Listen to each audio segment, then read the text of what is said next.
Hello, welcome to ALGS year number 3. This is APAC South, and we are super excited to be kicking off another year of Apex Legends. It's been, I feel like, at least for me, a very long time since we got to really dive into ALGS. Genome, you were maybe a little bit luckier in being able to go overseas to champs. But look, it's been a while, so how's things going? How are you doing? How's Apex Legends looking for 2022, 2023? I think it's in a fantastic spot, honestly. I mean, yeah, a bit has changed since the viewers probably last checked in, either to the Longshot stream or maybe, hopefully watching, Dark Zero, our boys, win over at Rally. There have been a couple of changes since then, but, we'll get to that.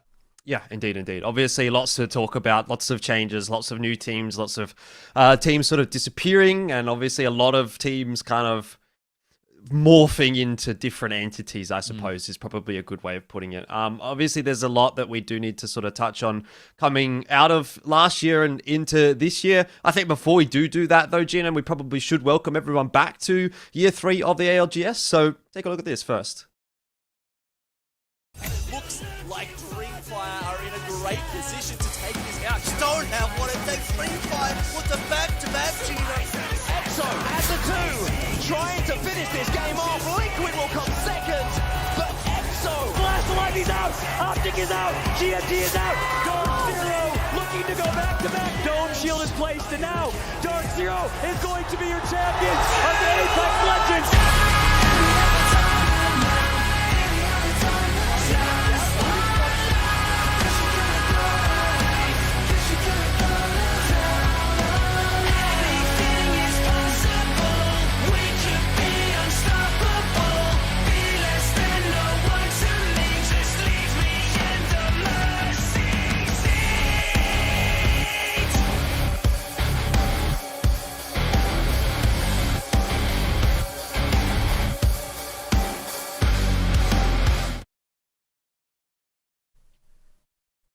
Nice little wink right there at the end as we come back in. Obviously, a lot of focus coming onto Dark Zero in that video. Now, I think that's obviously the first big thing that we do have to talk about as far as changes are concerned.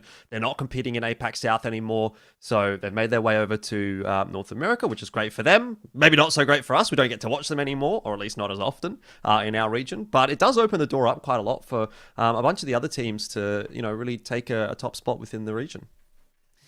Yeah, and as that video kind of suggested, right? Yeah, who is going to be the heir to the throne now that Dark Zero have moved overseas? I mean, it's a reasonable move by then. There's a lot of opportunities over in NA, lots of those third-party tournaments you can take advantage of. Double the prize pool over there. So yeah, look, I get it. And I also like it from the perspective that, they're going to be kind of taking a spot away from the NA teams when it comes to who gets to go to LAN, Jordan. Yeah, that's true. So, we didn't get our LAN spots buffed this year. It's still 5 from APAC South. We'll be going to the first Split 1 playoffs, but, we're seeding our teams throughout the world to try and make it happen ourselves.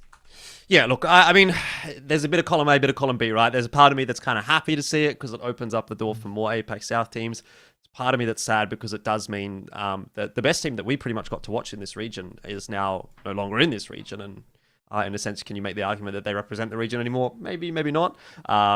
Obviously, it's going to be kind of good news, I think, for the teams that have remained in APAC South. It will make the lobby a little bit easier. Not to mention also the fact that Sutaraiku, the team that came second in the later stages of ALGS last year, is also kind of gone. Like, obviously, that team doesn't exist anymore. You do have a couple of the members still floating around. Rico and Fussy are still here in APAC South, and Bullet, as we know, is also going to go over to North America. So, some of those members still there, but as a team, as a roster, not available this season. So that to me now makes me then look at Moist, aka Team Burger, as we knew them in the previous season, as maybe the top dogs in this lobby. Obviously, you've still got EXO kicking around as well. You got a couple of good teams in there as well. But I think Moist, particularly with that third place curse that we've talked about in the past, now do they have a third place curse anymore? Because the 2 teams that beat them for first and second don't exist in the region anymore. So does that by virtue just mean they're the best team now? Yeah, and not only that, right, but they've taken, Waltzy from that team. That was the move, in between Sweden, the Split 2 playoffs, and Rally last year. And you could see that was a very big and positive move for them. Yeah, so I don't think so. I think they are. I think Moist Esports probably is the heir apparent of the region. But that said, with Reignite and then becoming Dark Zero, obviously being so far ahead of the competition, and of course they were double world champions, right? I mean that's pretty obvious at this point. So them being so far ahead of the rest of the region did make it a little bit harder for these guys to get their time in the limelight. All right, well, I think there's a couple of other teams that we did want to talk about as well. Now, obviously, Moist was one of the big ones that we wanted to touch on, but I know you wanted to talk about Emmanuel here as well. This is an interesting one because I think if you were to talk about really, really big name teams coming through from the region, I don't know that Emmanuel necessarily would be maybe in your top 5 or certainly not in your top 3, but they're definitely one of the teams that is kind of an interesting prospect coming into this season. Yeah, so obviously we just talked a little bit about Moist, that previously Team Burger, and then moving over to Emmanuel. This is a real up-and-comer team for me, and if you've been paying attention to the scene, you've been watching some of the scrims, some of the other smaller cash cups that go on in the meantime, you would have noticed Emmanuel doing quite well. And there was one particular point at last year where they really started to catch my eye, and that's where they actually had like a come from behind victory against Dark Zero. I think it was actually in the very last match of the season, and that was the one that really piqued my interest and started me to on that track thinking about, wow, these guys really might have what it takes to get better. And I think it's a similar vibe from Boogie Borders, Elfish, because these guys too have just been getting better and better over the years. Yeah, I think Boogie Borders, particularly for me, was a really, really interesting prospect, right? Because I am someone that obviously, I cast a lot of the ALGS events, I cast a lot of the top tier Apex in this region, but I'm not someone that's necessarily watching all of the tier 2 games. So when I came back here to sort of refamiliarize myself with the region and have a look back into a lot of these teams, I instantly saw Raki, Fussy, Pricey on a team. To me, that's 3 really, really experienced players, very solid individuals that have a lot of veterancy under their belt that, haven't necessarily played together too much before, but have come from separate teams, different teams, and come together and now putting together what looks like it could be actually quite a solid roster in terms of contesting toward the top end. Now, as far as their results are concerned, 3rd in the qualifier to make it through to ALGS, obviously not amazing necessarily, but they did it pretty comfortably, I guess, and actually it looked like they were probably going to get it done in the 2nd qualifier and sort of just got pipped to the post by like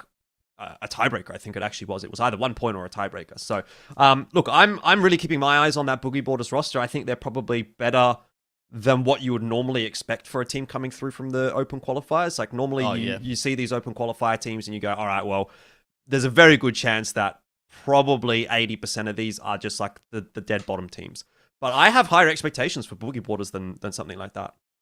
Yeah, absolutely. I think they could be like a top 10, if not top 5 team coming into this year 3 of ALGS for APAC South. Because, I mean, you've talked about a bit of it there, but just to, as a reminder, like Pricey, he's been to LAN, right?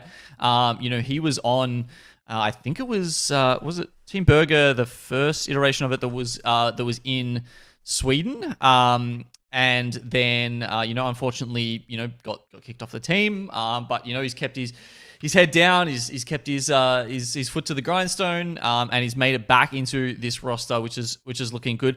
Fussy, kind of the same, right? Has had that LAN experience. Is an absolute beamer on the controller. And then Raki is this guy who's I feel like he's been a little bit unlucky just in terms of how many spots there are in top teams, in the OCE teams that sort of he's been competing for, and just hasn't quite been able to make his way into one of those spots. I mean, BRP was reasonably close to making it to LAN last year, but this time I think he's finally, with Dark Zero going overseas, with Bullet being out of the picture this time, there's a little bit of space has been opened up for these guys, who've really been working their way up through the ranks, and now I think Boogie Borders has a chance to go all the way overseas this year. Yeah, definitely going to be cool to see what they're going to be able to do and whether or not they're going to be able to maybe mesh together as a roster and also elevate themselves above the more consistent teams in terms of the roster stability that we sort of see from the top, maybe 8 to 10 teams. Let's actually take a look at all the teams that we do have coming into this season of ALGS in APAC South because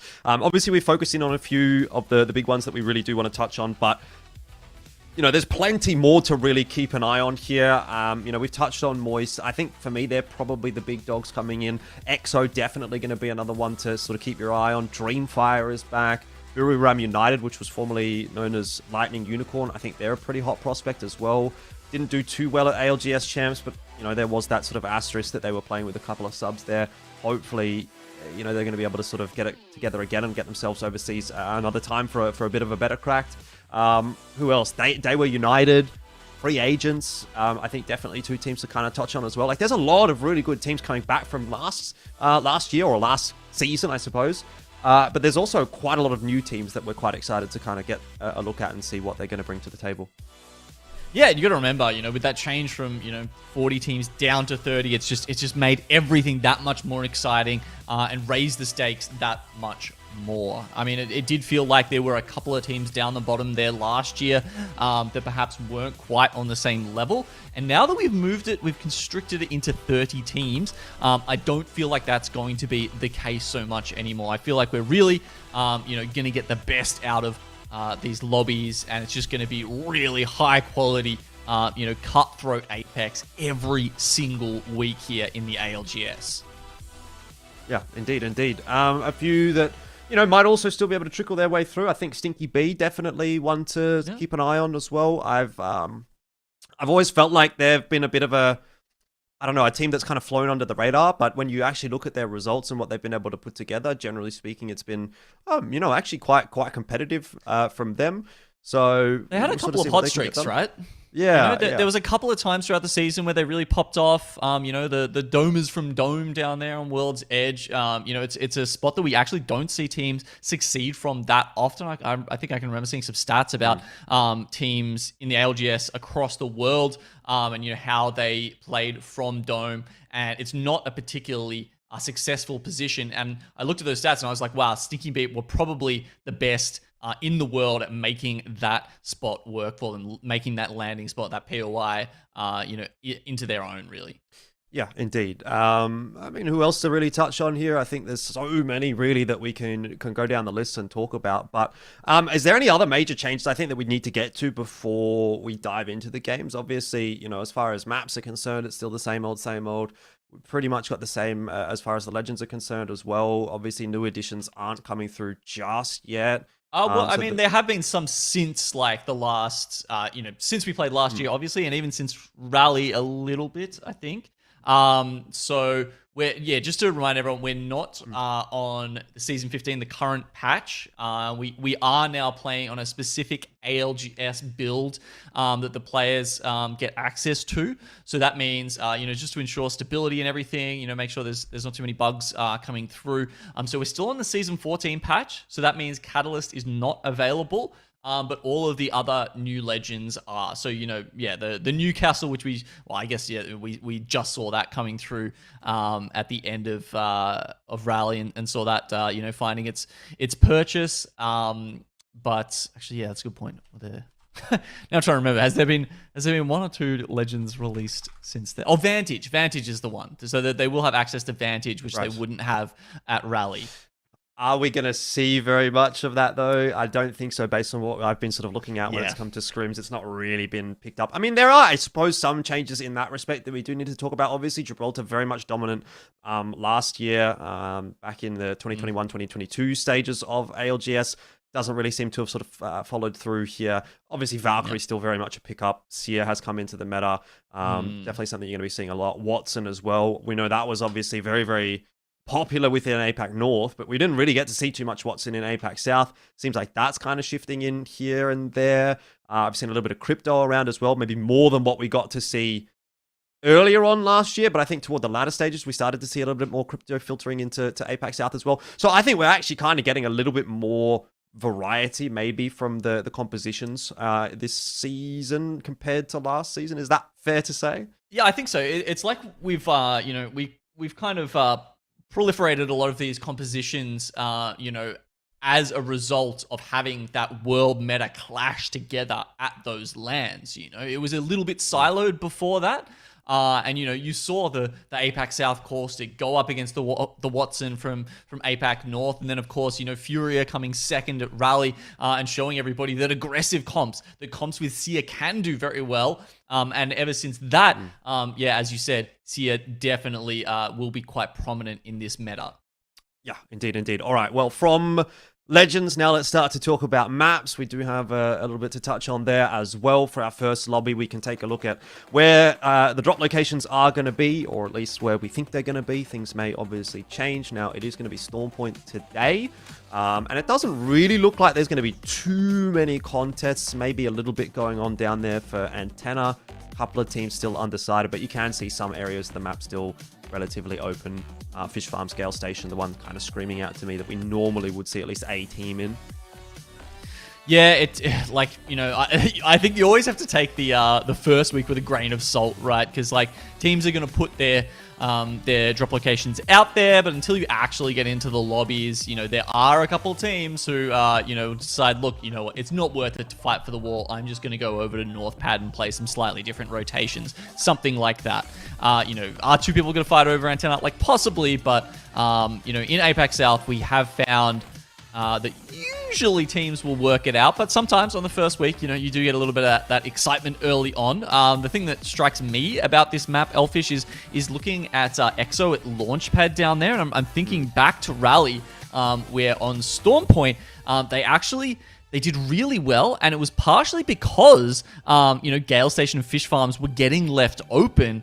And so sometimes they were getting the loot from Fish Farms, from Gale Station. They were getting the IMC Armory down at that south end of the map as well. So if all of that gets left open and we do see south circle pulls, you can expect EXO to be completely farmed up. Yeah, I mean, another thing I think I want to touch on here as well is Moist. Straight in toward the center of the map. That used to be where we would see Reignite dropping, or as you know them now as Dark Zero. So again, you can kind of see that a little bit of a ripple effect that's kind of occurring from seeing that team leave the region. Now the teams that were just below them are starting to sort of move up in priority, even when it comes to drop locations. And it's, I guess, another sort of tick in the book of Moist Esports to say maybe there's a world where they walk away as the team to beat from ALGS in at least this first season of 2022-2023.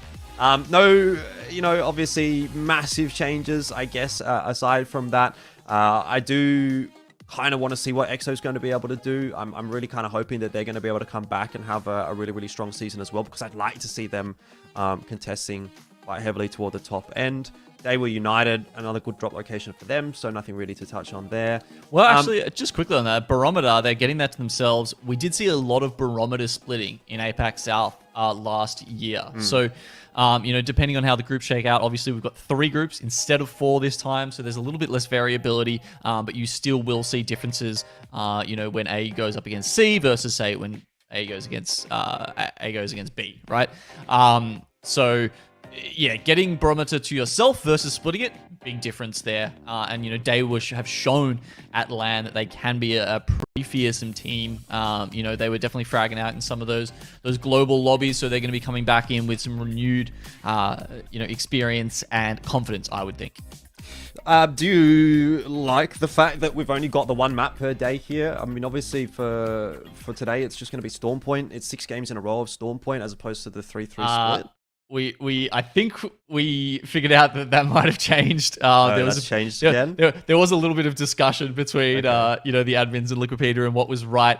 I think it just might be which map we're starting on. So I think for the first half of the season, we're going to be starting on Storm Point and then going across to World's Edge. And then for the second half of the season, the first 3 games will be on World's Edge, and then it'll switch back over again. So look, I could be wrong. We'll see. But I believe we're starting 3 games Storm Point and then 3 games World's Edge. Okay, that makes a lot more sense, because I was going to say it would be a little bit weird to have 6 games in a row of the same map. I don't know. Maybe the players would prefer that. Like in a world where I guess you could find a little bit more consistency on the same map, that could be potentially something that some would go for. But, we do like to see a little bit of variety. So, obviously that's good. But But Storm Point to start things off, again, I think it's probably a little bit too early for us to be making any super informed opinions, because I recall last season there was a couple of teams that did perform a little bit better on Storm Point, some teams that performed a little bit better on World's Edge. But when there's been such a shake-up of the lobby, such a shake-up of teams, it's really hard to kind of make that, like I said, that informed sort of opinion at this point in the lobby. So we'll just kind of have to wait and see what we're going to get out of these first couple of games, and then maybe start to figure things out. I know obviously a lot changes when, even you change up a couple of different teams, because that's going to change the way that the lobby plays out. Certain teams will rotate at certain times, certain teams will drop in certain spots, and if that changes, then that kind of changes the flow of the game. Probably more than I think you'd really recognize as a spectator, just looking at it from the outside in. So yeah, I think at the moment, really for me, like especially in the first couple of days of ALGS here, it's probably just going to be a case of trying to get a grasp of how the lobby is going to shape up for a bunch of teams. And it's probably the same for the teams as well, right? They're going to be trying to figure out, what's the pace of this lobby going to look like? How are we feeling in our drop location? How's our rotations looking? What's that all sort of feeling like? And just talking about the pace of things, and yeah, look, some of the changes that we've had from ALGS Year 2 to Year 3. I guess the other big one to go over, Elfish, is the fact that we do have a regional finals online now. So, last year it was you had your 6 days of play, and then at the end of that, you had total points that was determining basically whether you went to LAN or not. This time, the top 30 teams are going to get cut down to the top 20 for the last day of play. So they're trying to make it into the last day of play, and that's when the teams, it'll be decided basically who gets over to LAN. Fair enough. Well, there's a lot to worry about, and I think now, though, is time for us to get to the moment that we have been waiting for, jumping into Game 1 of ALGS Season 1 for 2022-2023. This is APAC South. Hope you enjoy your stay and see what we're going to get here on Storm Point to kick things off. Moist Esports, as we mentioned there, landing centrally at Cascade. Typically, it's been a very good POI for people to pick. It's been a very successful POI as well. This is where Liquid were landing at the LAN. They ended up coming second at that one, I think. And there's a lot of people who land here at the start, and then it's very coveted. Often it's the top teams that are taking this very central location, good loot, all that kind of good stuff. Yeah, indeed. All right, well, as far as hot drops are concerned, I'm really not seeing too much. Maybe 2 mouse and keyboard, 1 pad in fairly close proximity to MDY, but it doesn't look like they're going to actually run into one another. Moist Esports, they're going to have to be a little bit aware of that as well, because they're quite close to both of those 2 aforementioned teams as well. But again, just chilling, doing a bit of replicating. Already 2 sets of purple armor. Good start to the game here for Moist. Center zone. Looks like they've got some decent loot off the drop, and obviously the circle pool has pretty much gone right over the top of them as well. So they'll be very, very happy with that. And I think they've got the info in just a second as well. Waltzy looking for the second beacon there. So all well, that ends well for Moist Esports, and move over to SRY. Another one of the kind of interesting teams, I think, to keep an eye on. A little bit of an amalgamation, maybe, of a couple of players we've seen in previous seasons of ALGS. Yanleys and Sway, definitely seen them before. Garce, perhaps a little bit new to this level of competition, but it is, for all intents and purposes, a new team. Yeah, it looks like Sneaky B did get Antenna to themselves. We've seen the other teams spread out. There's actually a couple that I think didn't have a great spot to start with. MDY got kind of sandwiched in the middle between a lot. And we did see Dugu Play actually take over Fish Farms and Gale Station. So not ceding all of that ground over to EXO like we have seen in some other instances. The circle, it is starting to pull a little bit north. Just trying to find some of the extra info on it. But yeah, look, teams definitely starting to make their rotations now. We have had one small change, Elfish, I guess, which is that you can't scan the beacon immediately to get the ring 2 information anymore. So if you want to play that early rotate style, you either have to wait to scan the beacon once the first circle appears, or you have to try and find a beacon on rotation. That's going to be a little bit of a playstyle change for some of these teams. Yeah, certainly, and speaking of, Sinky B have got themselves a beacon to scan here. I've already seen where the next beacon is going to go, but for these guys, this will be the first bit of info they're going to get, and it does actually pull quite hard south of that first ring. A vast majority of teams that already had that info have already made their rotation in. Hermagerd, which is a great team name, by the way, have made a rotation. Moist have made a rotation. 2 mouse and keyboard, 1 pad. They were already in the center of phase 2. MDY White, Emmanuel, they're all starting to make their rotation. So there's a very, very quick early sort of movement from a bunch of teams. Stinky B, you know, they're not in the worst of positions here. Obviously just doing a little bit of prowler clearing on their way through, but they're sort of, you know, relatively nearby to where they need to be. I think this can be a bit of a tougher area of the map to play because there are a lot of choke points to work through, but most teams have got a Valkyrie in tow, so worst comes to worst, you've always got that Skyward Dive to get out if need be. Yeah, I mean, it's an interesting spot to play in from as well. You can see using the shield there on that Newcastle to try and just push through, just in case there was someone lurking in there. Nice little defensive play. But yeah, so the zone won't end in Jurassic Park, basically. So, but this zone, the second zone, is actually has quite a bit of Jurassic Park in it. So you can kind of you know, hedge your bets a little bit here. You can stay within there and you'll be safe knowing that, like, you know, there's not really going to be many teams rotating through there. But then that could hurt you come the later zones where you know you are going to have to rotate eventually. Well, it helps you to keep the resources pretty healthy, maybe. There's a fair bit of loot in there as well to pick up if necessary. Keeping a look at Truth Esports, you would have known these guys as Ath last season.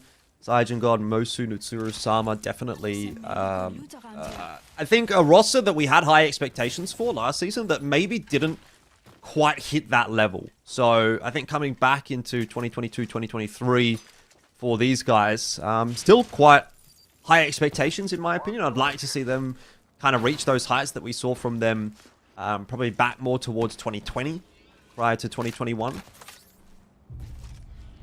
Yeah, I mean, they had a big playstyle change, right? And I think they really struggled to make that work. They used to be a fairly rotate-heavy team, and then, you know, you saw them hooning around in Tridents and all this kind of fun stuff as the second split of ALGS 2.0 rocked around. And, yeah, that's when we saw them start to fall off a bit. So it'll be interesting to see which end of the spectrum they end up here. Come ALGS Year 3. Indeed, indeed. Just doing a bit of replicating out in the zone by the mill still. It's a bit of a ways to go, but, you know, traditionally you do have those Tridents out there that you can rotate with, so they should be okay. Aside from them, the only other team that really hasn't made much of a rotation yet is SRY, who actually don't have info on that second zone yet, nor does Truth, by the way. So they're not really sure what they're going to be rotating into. And I suppose that's why at this point they're thinking, maybe let's play the long game. Let's try to get as many resources as possible so that when we do inevitably have to come back in, we are going to be as healthy as possible. We're going to have the upgraded armor. You know, sitting on the blues right now always leaves a bit of a bitter taste in your mouth because, yeah, I mean, it's kind of like, it's obviously better than the whites, but it sort of feels like the bare minimum that you need to be competitive, really wanting to get toward the purples as fast as possible. And they're not really going to have an opportunity to do that. Well, it's harder because now. They're going to be spending a lot of time in the ring as well. Yeah, I mean, this is one of the changes, right, that's happened from between Year 2 and Year 3, was the damage to some of those initial rings has been increased. You know, we're still in Season 14, right? So this means you've got the even harsher ring changes in terms of how fast those initial rings are pushing in. Once we get halfway through the season and start changing over into the Season 15 patch, that will be, you know, changed slightly in terms of we're going to have a little bit more time for these teams to rotate in that first circle. But yeah, it was a little bit of a nerf to this playstyle, right? A bit of a nerf to the playstyle where teams are just trying to craft those red armors in the storm, in the zone, permanently, basically. Yeah, a little bit of a slower game that we're getting out to start things off. And, you know, maybe that is to be expected in the first game of the season. A lot of teams just trying to feel things out. You don't want to be the team that's going down really early on in the piece. You know, you kind of want to be getting warmed up pretty early. Easing yourself into the season as best as possible. Moist have set themselves up quite nicely. Obviously, they've got that Watson coming through, as has been pretty much the case for them for a while now. Jarrow as well, tending to play the Newcastle. That's been brought out too. So that's probably the composition that you're going to be seeing them play here and on World's Edge as well when we do get over to that one. I don't think that they tend to change it up too much. A lot of teams used to change it up. You know, we used to see a bit more of the Corsic maybe on World's Edge than we did on Stormpoint. Don't see that anymore.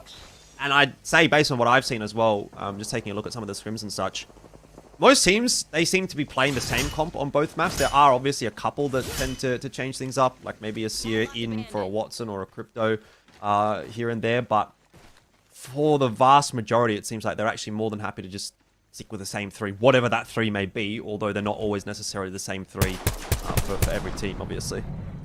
Yeah, it's interesting. I think it's a little bit...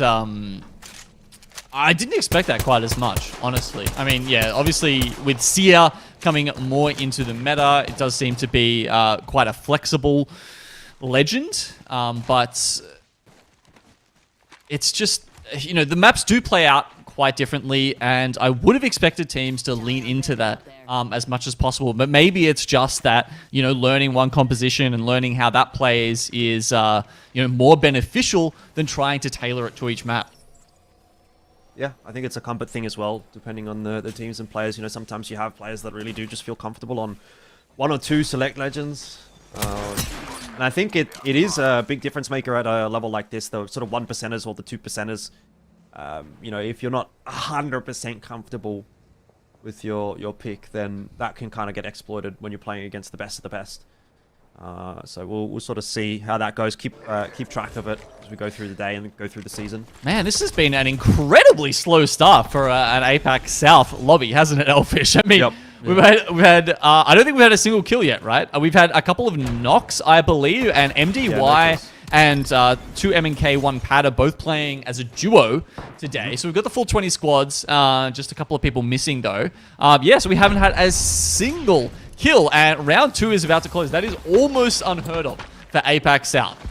Yeah, I'm not sure how much longer that's really going to last. Already you can start to see a few more shots getting tossed all over the place. 505. They're feeling the pressure a little bit, trying to put some back down as well on teams that are rotating past.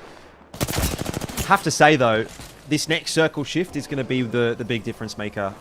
You know, it's been quiet so far, but the real estate is starting to look pretty busy.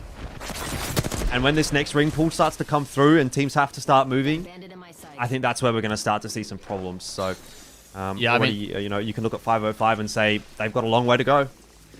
I guess I shouldn't be too surprised because, you know, we've got 17 teams out of the 20 who are running a Watson. And, you know, if you're thinking back to either the start of ALGS or even pre-ALGS, competitive Apex, when Watson was meta and you had the sort of the Watson Pathfinder, you know, those kind of compositions that people were running, this is what happened. People were very defensive. You would set up your perimeter fences, you chuck down your interception pylon somewhere, and you camp the hell out of it.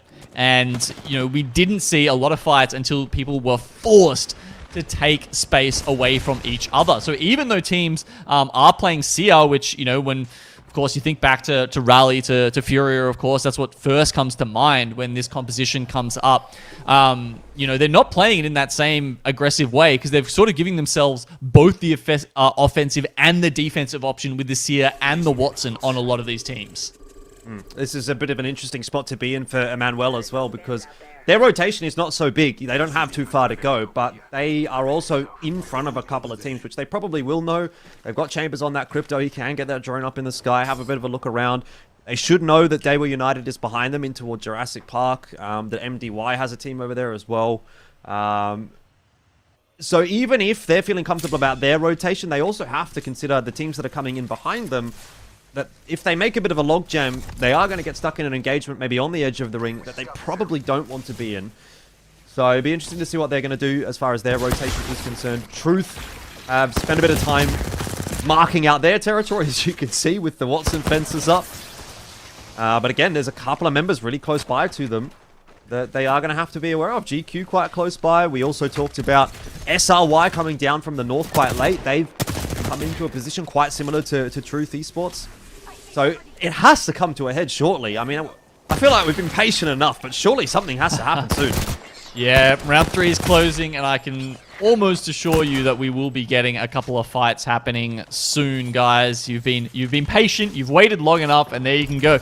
Even the first couple of knocks starting to pull through. EXO grabbing one with the longbow. These guys up the top, honestly, Truth probably won't see too much because there is a bit of space around them, and teams like SRY, as you said, or GQ also will be pretty safe. It's more going to be in the middle, I think, where we're seeing teams like Boogie Boarders have to fight their way into the zone.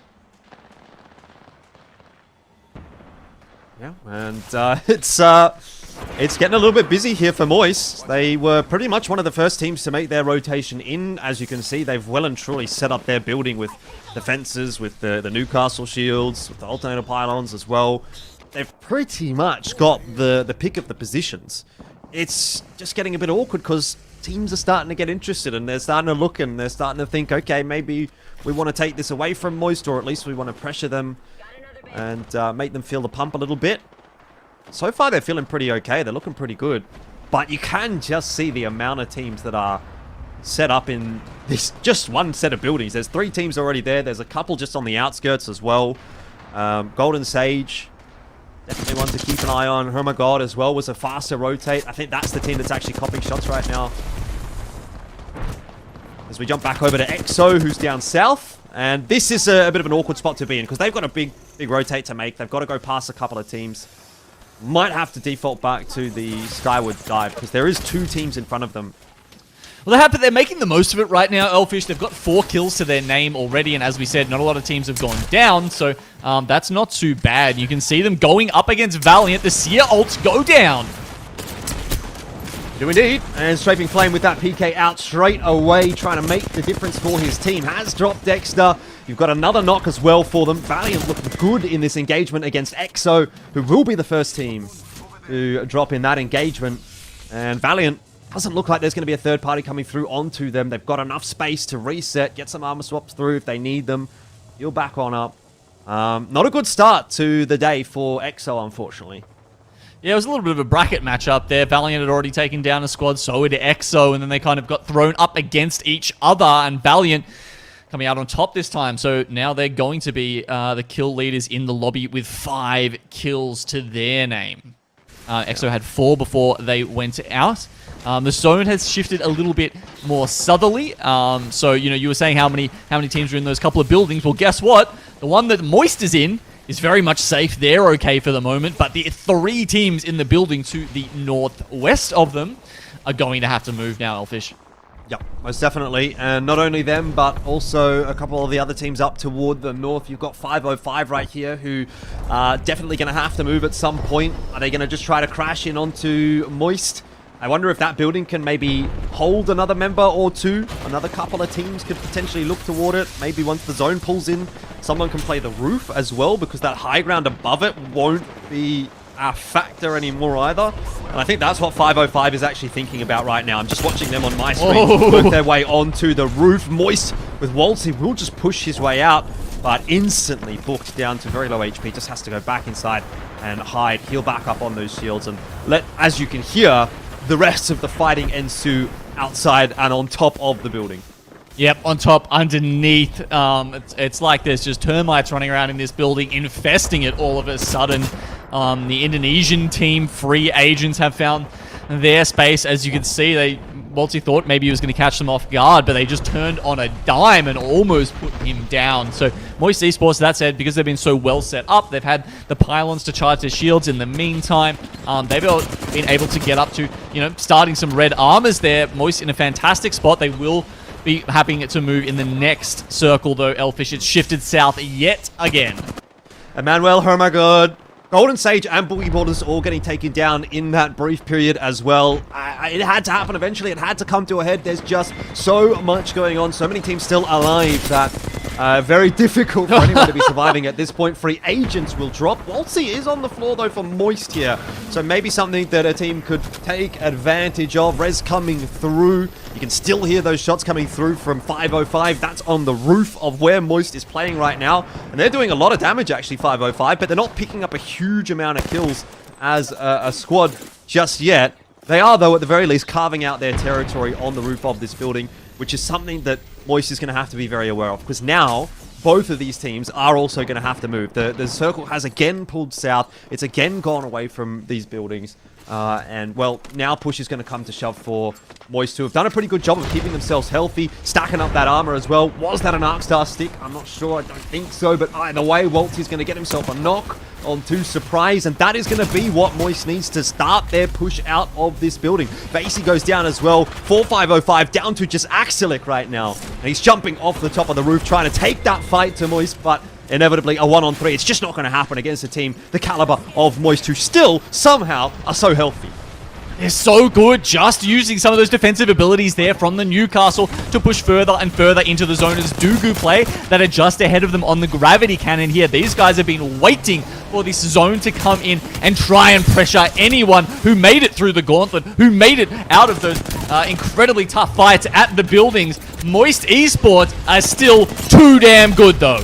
Oh, I don't know if they're going to be able to get the res off here. Jaro down on the floor. They're desperately trying to pick him back up, but it's too much. Valiant will take them down. Good cross shots coming through. You talked about a gauntlet run there by Moist, and inevitably they do meet their end at the hands of Valiant, who have, as you can see here on this overhead view, kind of carved out a really nice position for themselves. They've got good sets of rocks to play around. They're fairly uncontested on that side of the zone. There's a big stack of a couple of teams up toward the northern side, and obviously SRY down on the other side as well. So, 4 teams remaining. Well, you know how they did that, Elfish?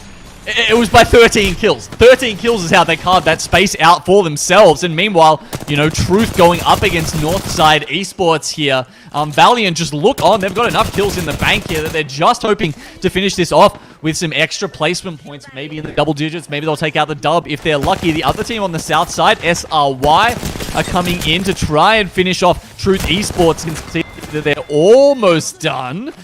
But yeah, we've only got this final to go now.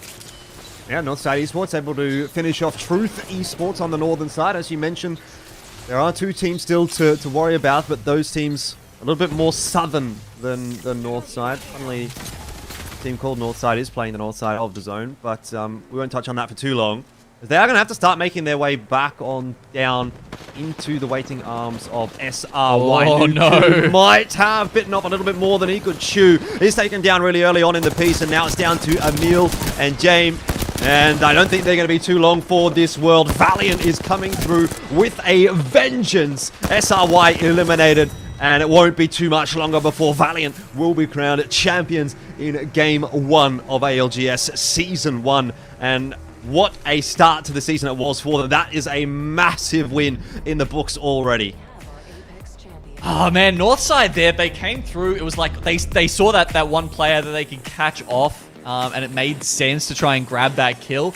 But they committed very heavily to it as well, and that's how Valiant just came in through there and picked them off quite easily. Strafing Flame ended up with 8 kills by himself.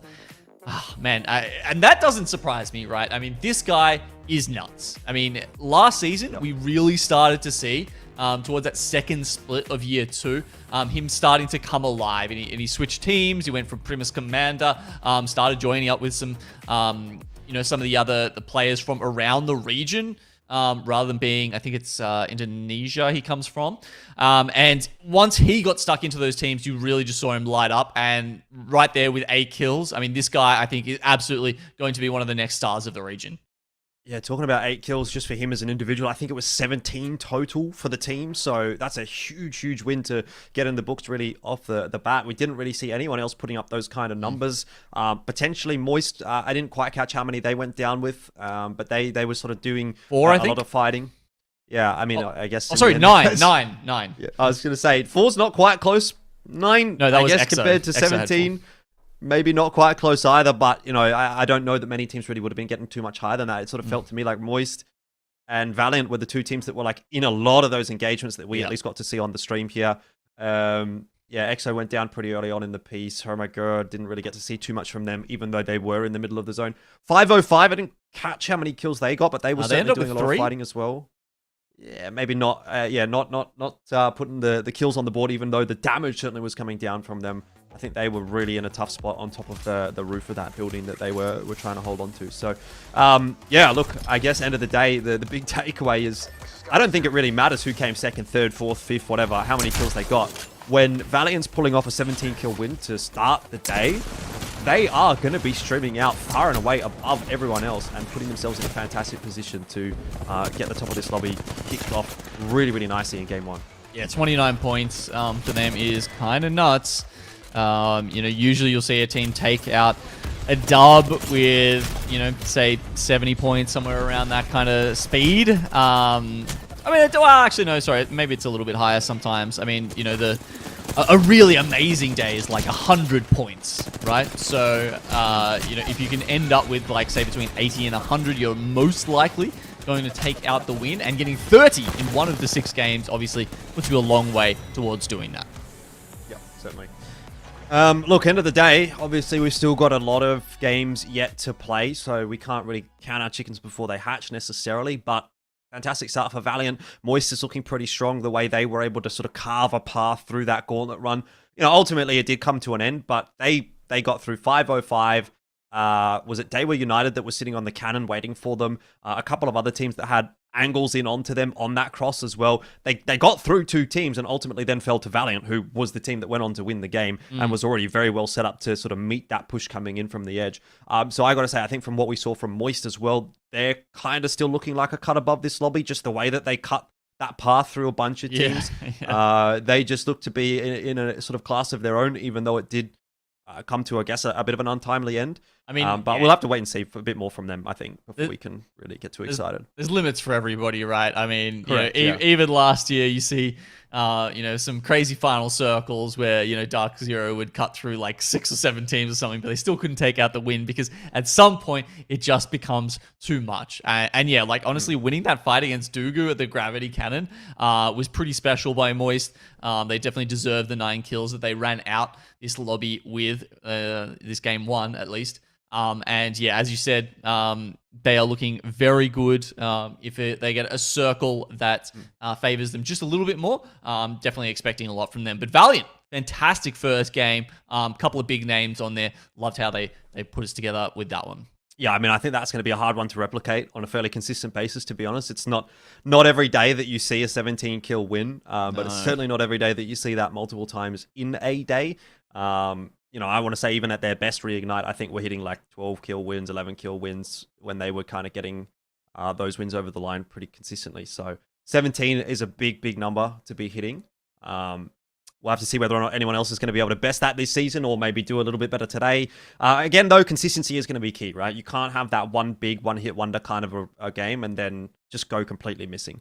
Don't want to see Valiant getting knocked out early next game. You want to be seeing them get some consistency on the board, find another top 3, top 4, top 5 placing, something like that.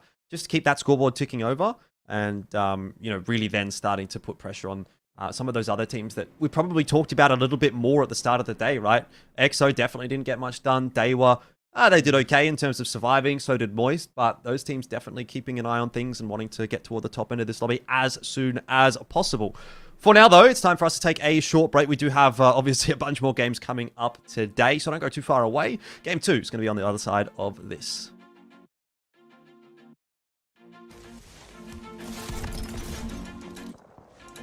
We should scout this area. This place here.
5 Valkyrie actual. Ready for burn.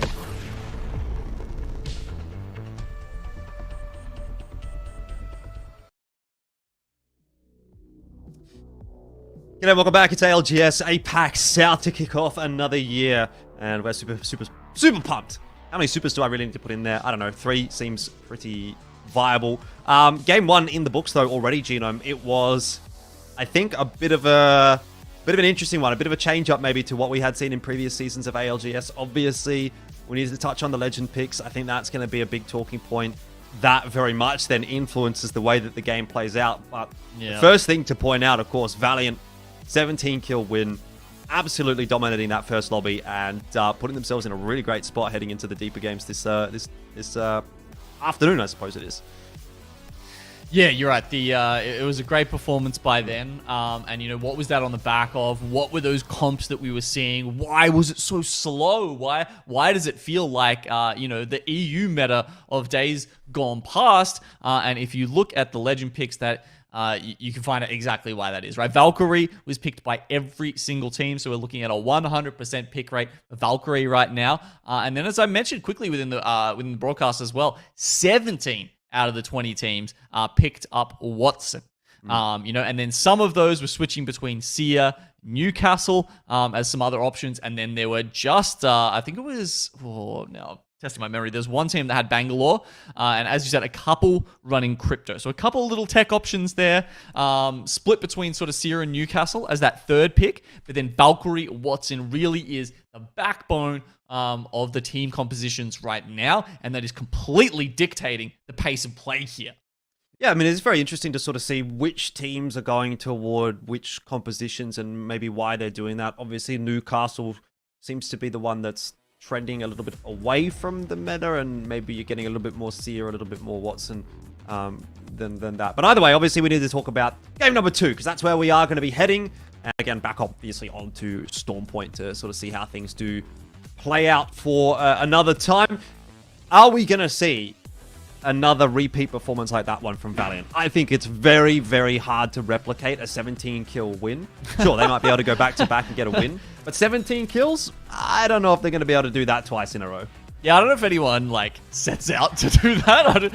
Unless it's like game 5 and you're like, okay, we need 29 points to win, guys. You know, I don't think anyone's being like, all right, we are absolutely killing these 6 teams as we come in. And look, here's a nice little view of the teams dropping in. Valiant, of course, as you can see, are going to be going into command center. They are actually contested.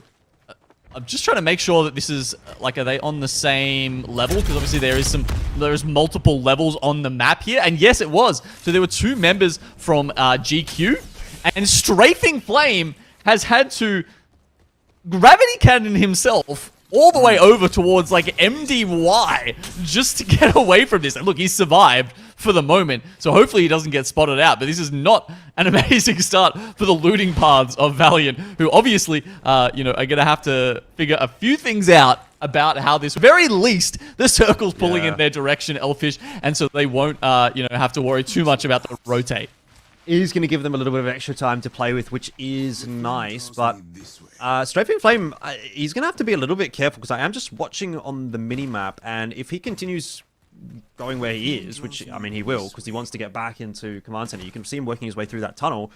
He's going to turn left. He's going to run into No Name, who, you know, hasn't got a huge amount of loot, let's be real, but certainly has a damn sight more than Strafing Flame, who's literally running around with just a Mozambique and white armor. Now, he might just find that timing nicely, because I'm keeping an eye on No Name, who is currently going down the zipline away from Strafing Flame. So, just as Strafing Flame rocks up on this building, which, by the way, has already been looted by someone, No Name has just exited, which is fortunate. So, it's a little bit unfortunate. There is a little bit fortunate. It's kind of working against him and for him. Well, but at the very least, he hasn't run into someone that's just going to book him in the face as soon as he walks. Well, unlike No Name, who's about to run into Moist, and I can tell you he is about half a map away from Augustream, his teammate here. He's heard them, I think. Yeah, have Moist... Oh, no, I think they might have actually given him a little bit too much respect there. Moist were like, oh, there's a team in this building. Oh, let's worry about it. They didn't realize that it was just the one player, as Augustream takes the long way around to try and give his teammate some backup.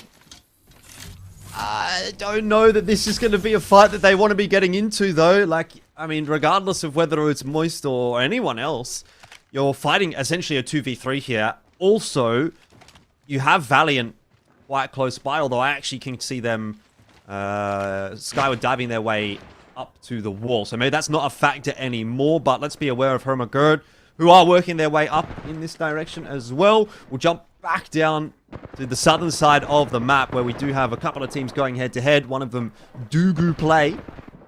And the other one is MDY, who is a duo. They're sitting inside, and Dugu Play, well, are they going to camp them on the way out? Maybe? Yeah, it looks like they're just going to set themselves up on the high ground and wait for the exit. Yeah, sometimes, you know, like, because you can take the cannon out, right? So I think it does generally don't want make to sit on the sense. No, it's very hard to get the shots in there. I think it's generally better, especially if you got, like, you know, some charge rifles, something like that, to take the shots from north. But I'm not sure they're even going to wait for them, because the zone's coming in, they're on the way. And it looks like they are very much just booking it all the way north. And then, okay, switching over to the wall here to have a look at Hermagerd, which is, look, it really is one of the best names, and I really get to hope they do well, so we get to say it a lot this season. Send them overseas. You wouldn't expect anything less of Savior, frankly. Yeah, indeed. Well, a few shots coming out here from RWD, who we didn't get to see much of in Game 1, but they've done a pretty big number onto Stinky B initially, and it looks to have gone quite well for them. Quite happy with that start. Still in the back pocket for Shadi. Bit of extra loot there as well. Just need to be aware of whether or not there's any other teams hanging around. Yeah, and it does look like there is Dugu Play. Just keeping an eye on them. I'm loving the father-son kind of vibe here with Don and Don's son. Don's son. Do you think they're actually related, Elfish? I'm gonna go ahead and guess no. Ah, you mean we don't have the first, like, father-son esports team up in Apex here? Well, I have no idea. I was hoping you were actually going to say yes after I said that. But I think that you'd have to have a pretty special set of circumstances for a father and a son to both be good enough in a game like Apex Legends to be able to play. It'll happen one of these days. Yeah, but I don't know that we're at that point yet where, like, you know, the children of the generation that are esports players are actually old enough to be really playing. Just wait. I'm sure there's a couple of veterans out there. Oh yeah, man, for sure. Yeah, because I'm definitely that good even in my prime. Alright, give it a crack. Never know. We'll see. Maybe you just get carried by the kids. I'm trying to think who's the oldest, like, the oldest player who was at, like, the championship. I think it might, like, I know Alliance, I think, with the highest average age. So who knows? Maybe there's actually, Roy had his child at Rally. Oh really? Yeah. Wow. Came with the baby. So look, maybe in, you know, give it 5-10 years and we'll have a prodigy. Wait, is it a baby currently? It is. Yes. So you're going to give the baby 5 years to become a pro player?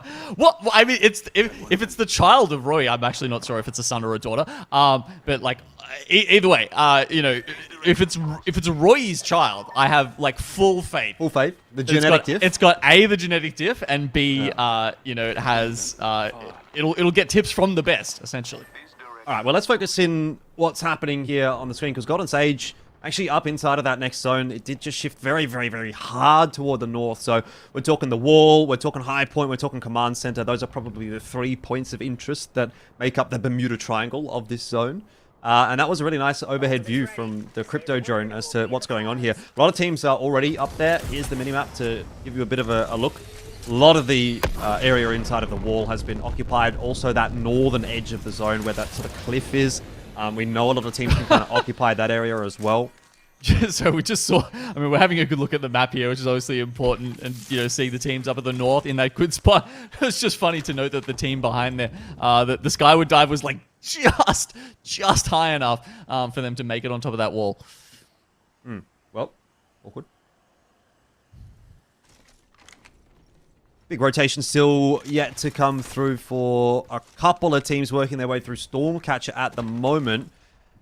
It's RWD and Dugu Play, who did run into one another a little bit earlier out by Antenna, and it seems as though their rotation is sort of matching each other. I think RWD here have just sort of pulled up at a red light and decided, you know what, we'll let Dugu Play rotate forward in front of us, but I think Dugu Play have a bit of a different idea. It looks like they're ready to kind of camp RWD on the way in. I feel like RWD just wants to let Dugu Play rotate out so that they can also rotate, but Dugu Play, they're not interested in doing that. They want to take this fight.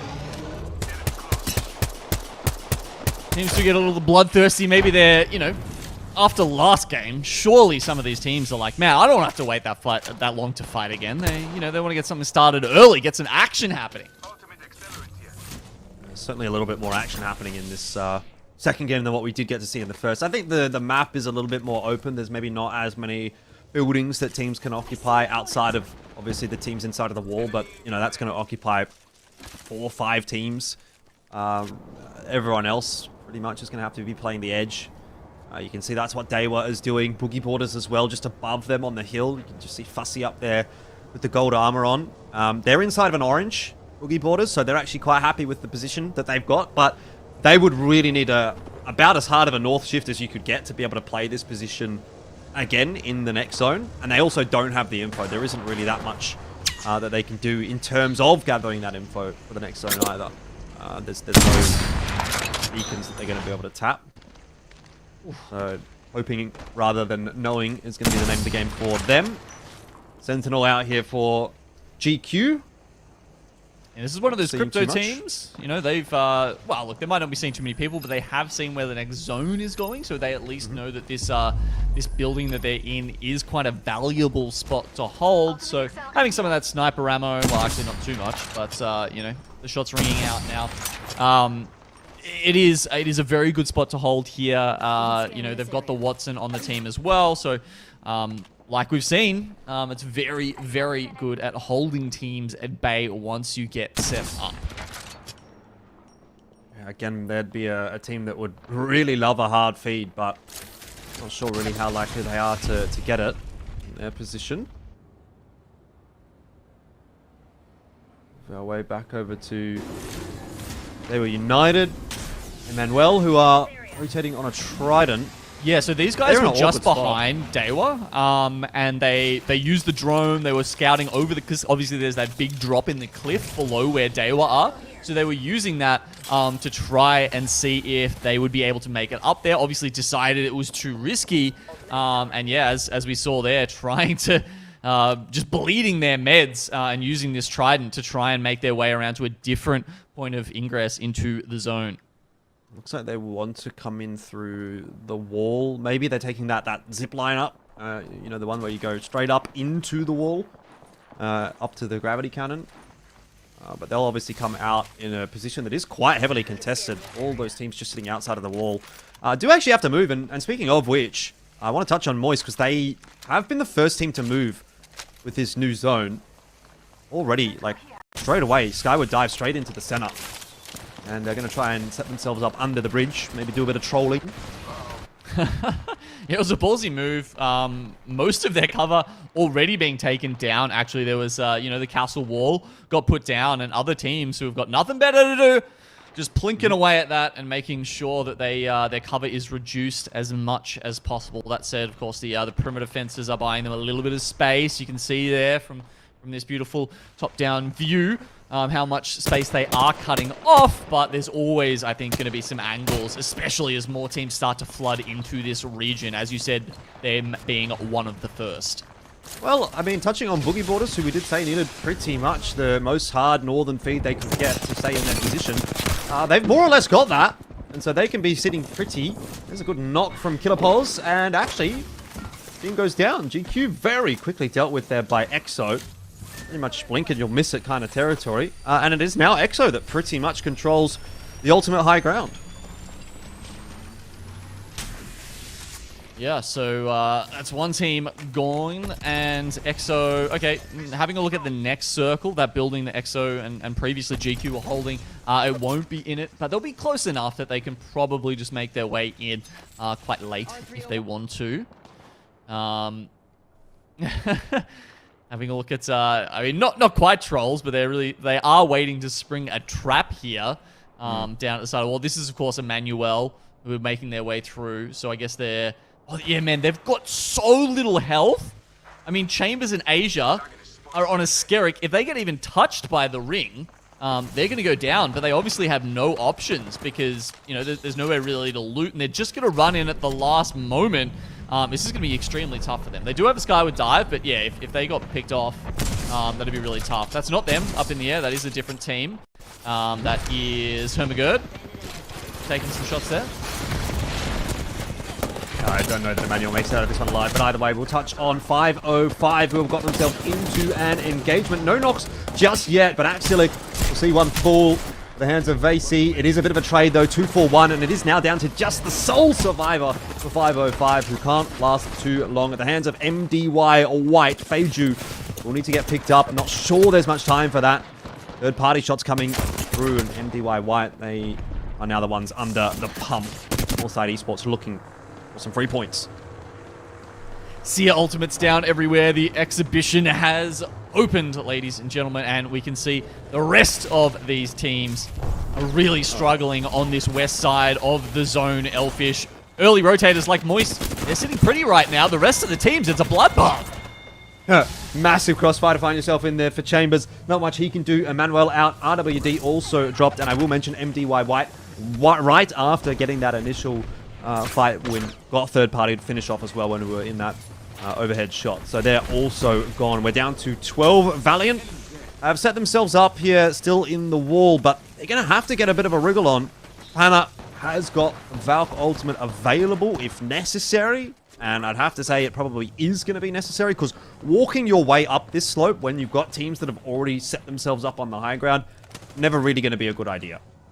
Yeah, it's pretty tough. That's a tough ask, as you say.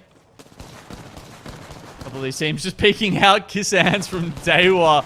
Don't know if he should have poked his head out there. May not have had an option, but Valiant will pick him He'll up. lead us. Valiant. Doing very well, yeah. Up there at, was it, 3. 3, okay. Oh, actually, yeah, Dewa had 4 before they got knocked out, but, It's not a massive game so far from them, No. but I think even if Valiant is not able to get into the next circle comfortably, which I find hard to imagine they will be. Here's a great shot of what they're going to have to do. I don't know how they make this rotation without losing members or really getting put in a pretty awful spot and taken down pretty quickly after they get in. But either way, at least they're keeping that scoreboard ticking over with the kill points and obviously putting on a really, really good game 1. They're still probably going to be toward the top of the lobby, if not the top of the lobby after game number 2. Such was the lead that they've already built. But they're going to get a bit of a crack by the looks of things, doing it on foot so far. We'll jump back over to Dugu Play, who are, again, still in a bit of an engagement. They seem to continually find fights, and this time it's against MDY.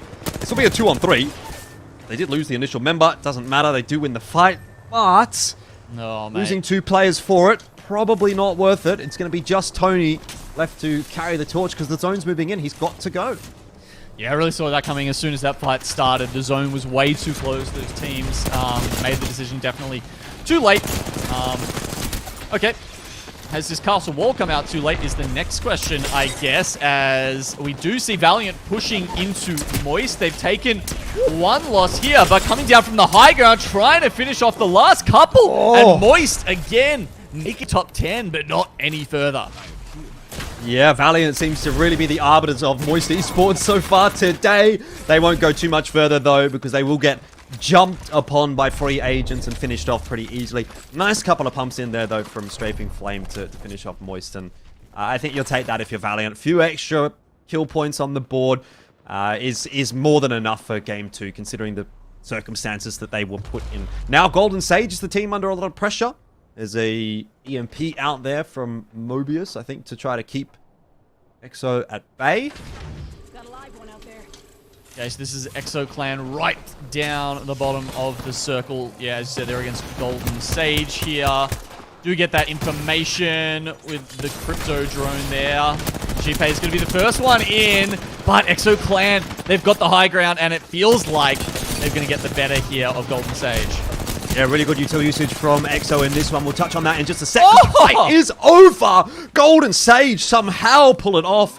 I was going to say there was an Arc Star that was tossed in by EXO that kind of split Golden Sage in two. I was watching it from Golden Sage's POV. Both Azu and Mobius stuck at the bottom of that engagement while Jipe continued to push forward, and that's why you said Jipe in first, gets taken down. It looks good there for EXO, but Azu and Mobius clutching up, and even despite some good util usage from EXO, can't hold on to it. And now Golden Sage is in a phenomenal position. They've got a very quiet side of the zone, set themselves up, do some armor swapping, you use some ult excels even. They've got some in the back pocket there.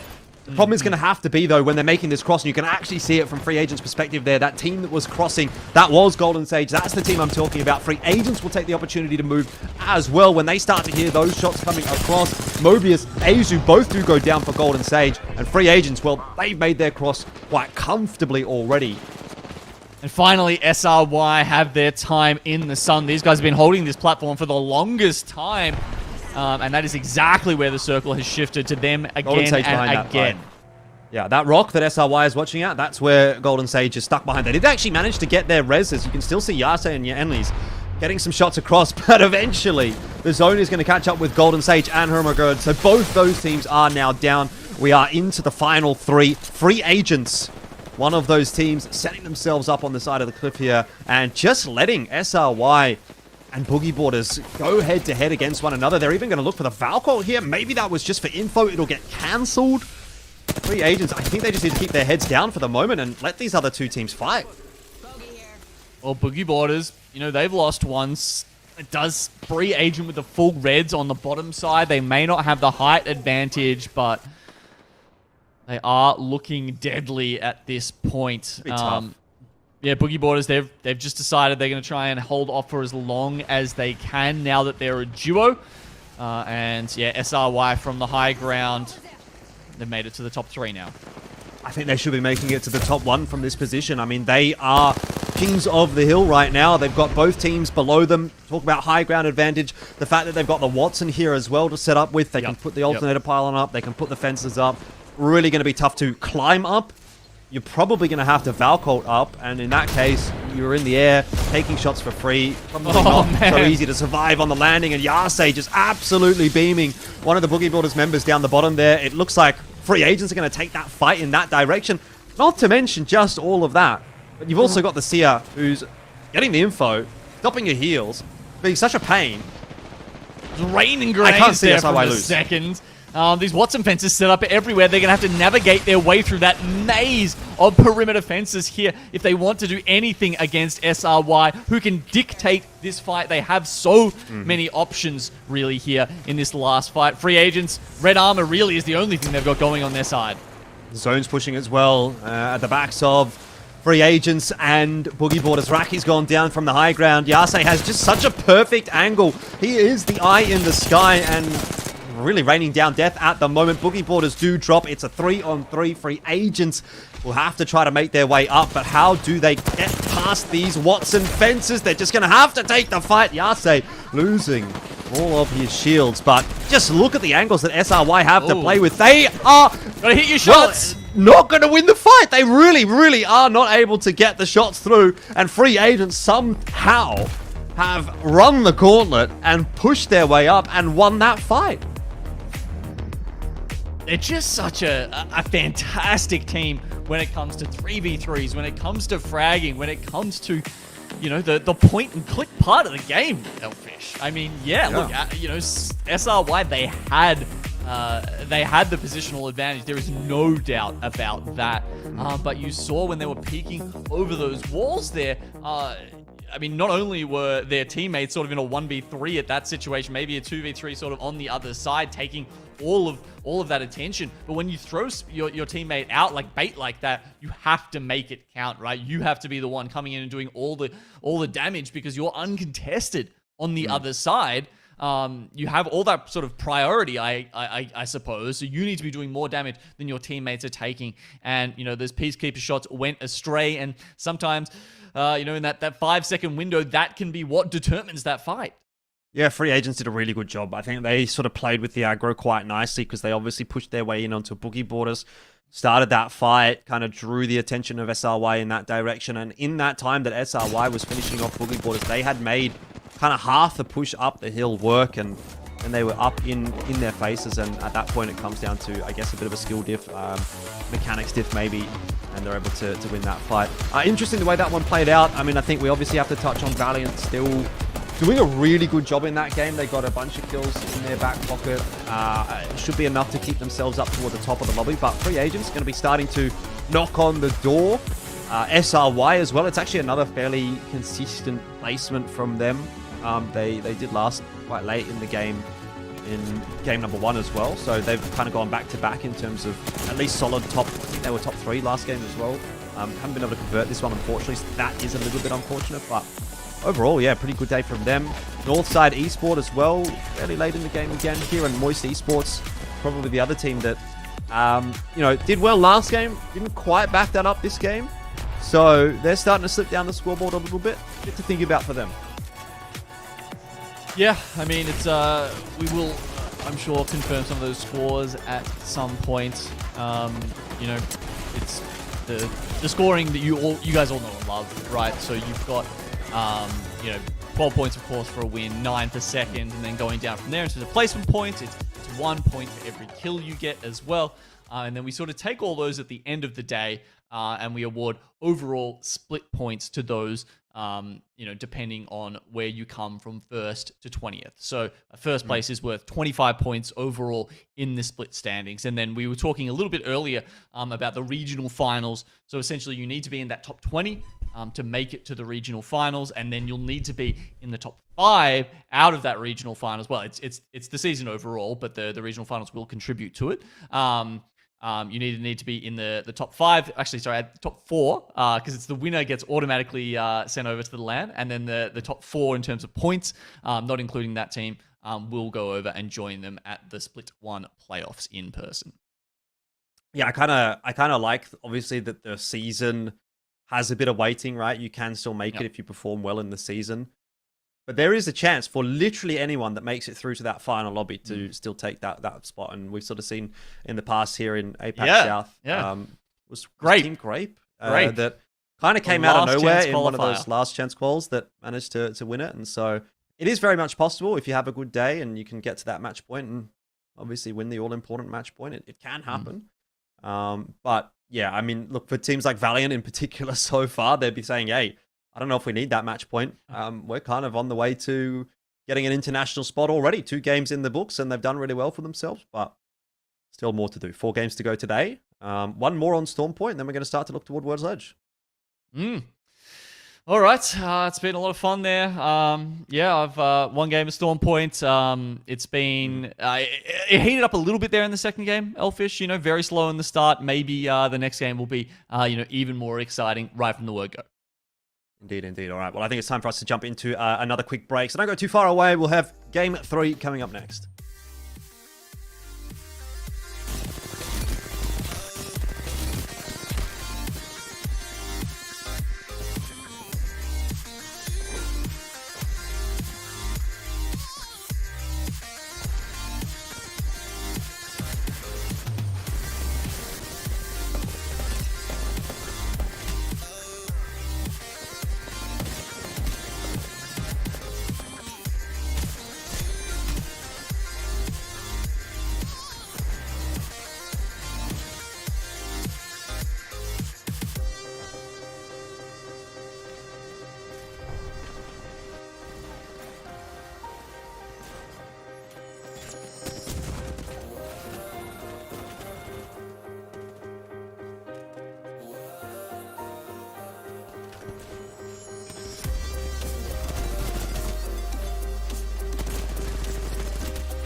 tricked you. Whew. Glad I got that off my chest.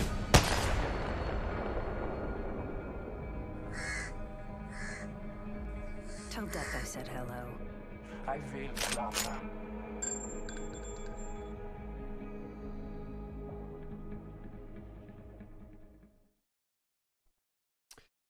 G'day, welcome back. It's ALGS APAC South, 2 games are deep, and we've had a couple of interesting ones so far. Big win from Valiant in the first, and obviously free agents there in the second, able to pull off, I think, a bit of an upset in that 3-on-3 right at the end. I felt like SRY on the high ground already set up. Would have liked to have converted that game into a victory, but they weren't able to do it. Free agents got it on the board, and that's actually rocketed themselves up the standings a little bit as well. I know we can, have a bit of a discussion around that. If you guys are interested, you can check it out on Battlefy. There is updated standings there. I'm sure someone can find a link to it. Just look up Battlefy Season 3 APEC, or Series Year 3 Apex ALGS, whatever. You'll find it. I believe one of our mods is setting up an exclamation score in Twitch chat, so you guys can get a link and see those scores for yourself. But yeah, as you said, Valiant are holding it down right now. 41 points off the back of that 29-point banger in game 1. And then there's a big gap. Then we got free agents, SRY below that with 25 and 23, tapering down there. Northside, Moist still doing decently, 11 kills to their name, 17 points. And then, of course, we're 2 games in, so there's still a lot of teams lagging behind there at 10 or under.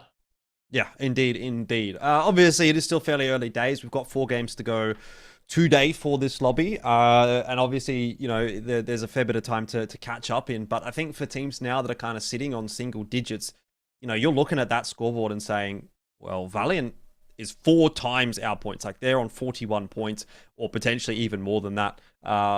It's going to be tough to come back from that, particularly with the consistent performances that we're kind of seeing through here from Valiant, from free agents, from SRY. I think Northside as well have had a couple of pretty decent placements.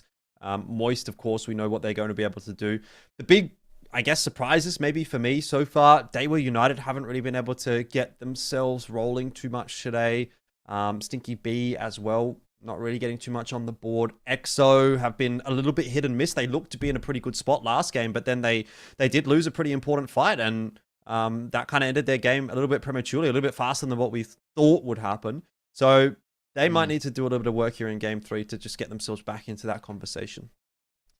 Yeah, it's been a while, right, since we've had the official competition, right? So some of these teams, I think, taking a while to get back into that swing of it, taking a little bit to feel the tension that you get in ALGS that you don't really get elsewhere. It's just something that happens in Battle Royale, something that definitely happens in Apex, where as you go up the tiers, as you go from, a top 30 match, let's start, at a scrim, at a cash cup, at a top 30 match, at a top 20 in the region, and then all the way up to the lands. Every time you go up one of those steps, it just ratchets the pressure up higher. And as that pressure gets higher, it just totally changes how you play the game. It changes how fast you've got to rotate. It changes so many things about Apex. And it's one of the beautiful things to see, which teams can survive under that pressure when things really matter, when there's a lot of money on the line, when there's a chance to go overseas that these guys are fighting for. Yeah, I mean, I think that's still a long way off, but it is definitely something that you have to be keeping in the back of your mind here. For the long term, I guess you can look at it and say, oh yeah, day 1 didn't go too well for us, but it has to start coming together eventually in some of these weeks. Now, we are about to jump into the next lobby, and I believe we have 59 players now instead of 58 jumping in. So MDY is still going to be the team that only has 1 player, but who was it? Was it GQ? GQ had 3. Who was the other team that had 2? Two MK, 1. Yeah. But so it looks like they've got them back in. Yeah. They've got the 3 in. So yeah, we've got 59, which is, one step closer to the full lobby with 60 players, but not quite there yet. Still, obviously a big improvement on last season. If you remember, we obviously had a couple of teams that didn't really make it, and there was sometimes lobbies which had I think even down to 14 teams at some point. I think 16 maybe was the worst we had, but yeah, like I totally agree, and I think that's been one of the big improvements in going from a 40-team ALGS system to a 30-team ALGS system. I think it's definitely one of the improvements that I was interested in seeing happen, and I'm really glad that the team went through with that, because not only that, it just means we get higher quality games, and it means, I mean, look, you know, there's still Challenger Circuit and all that kind of stuff, right? So those teams still have a place to prove their worth. They still have a place to play, you know, in high-level competitive play.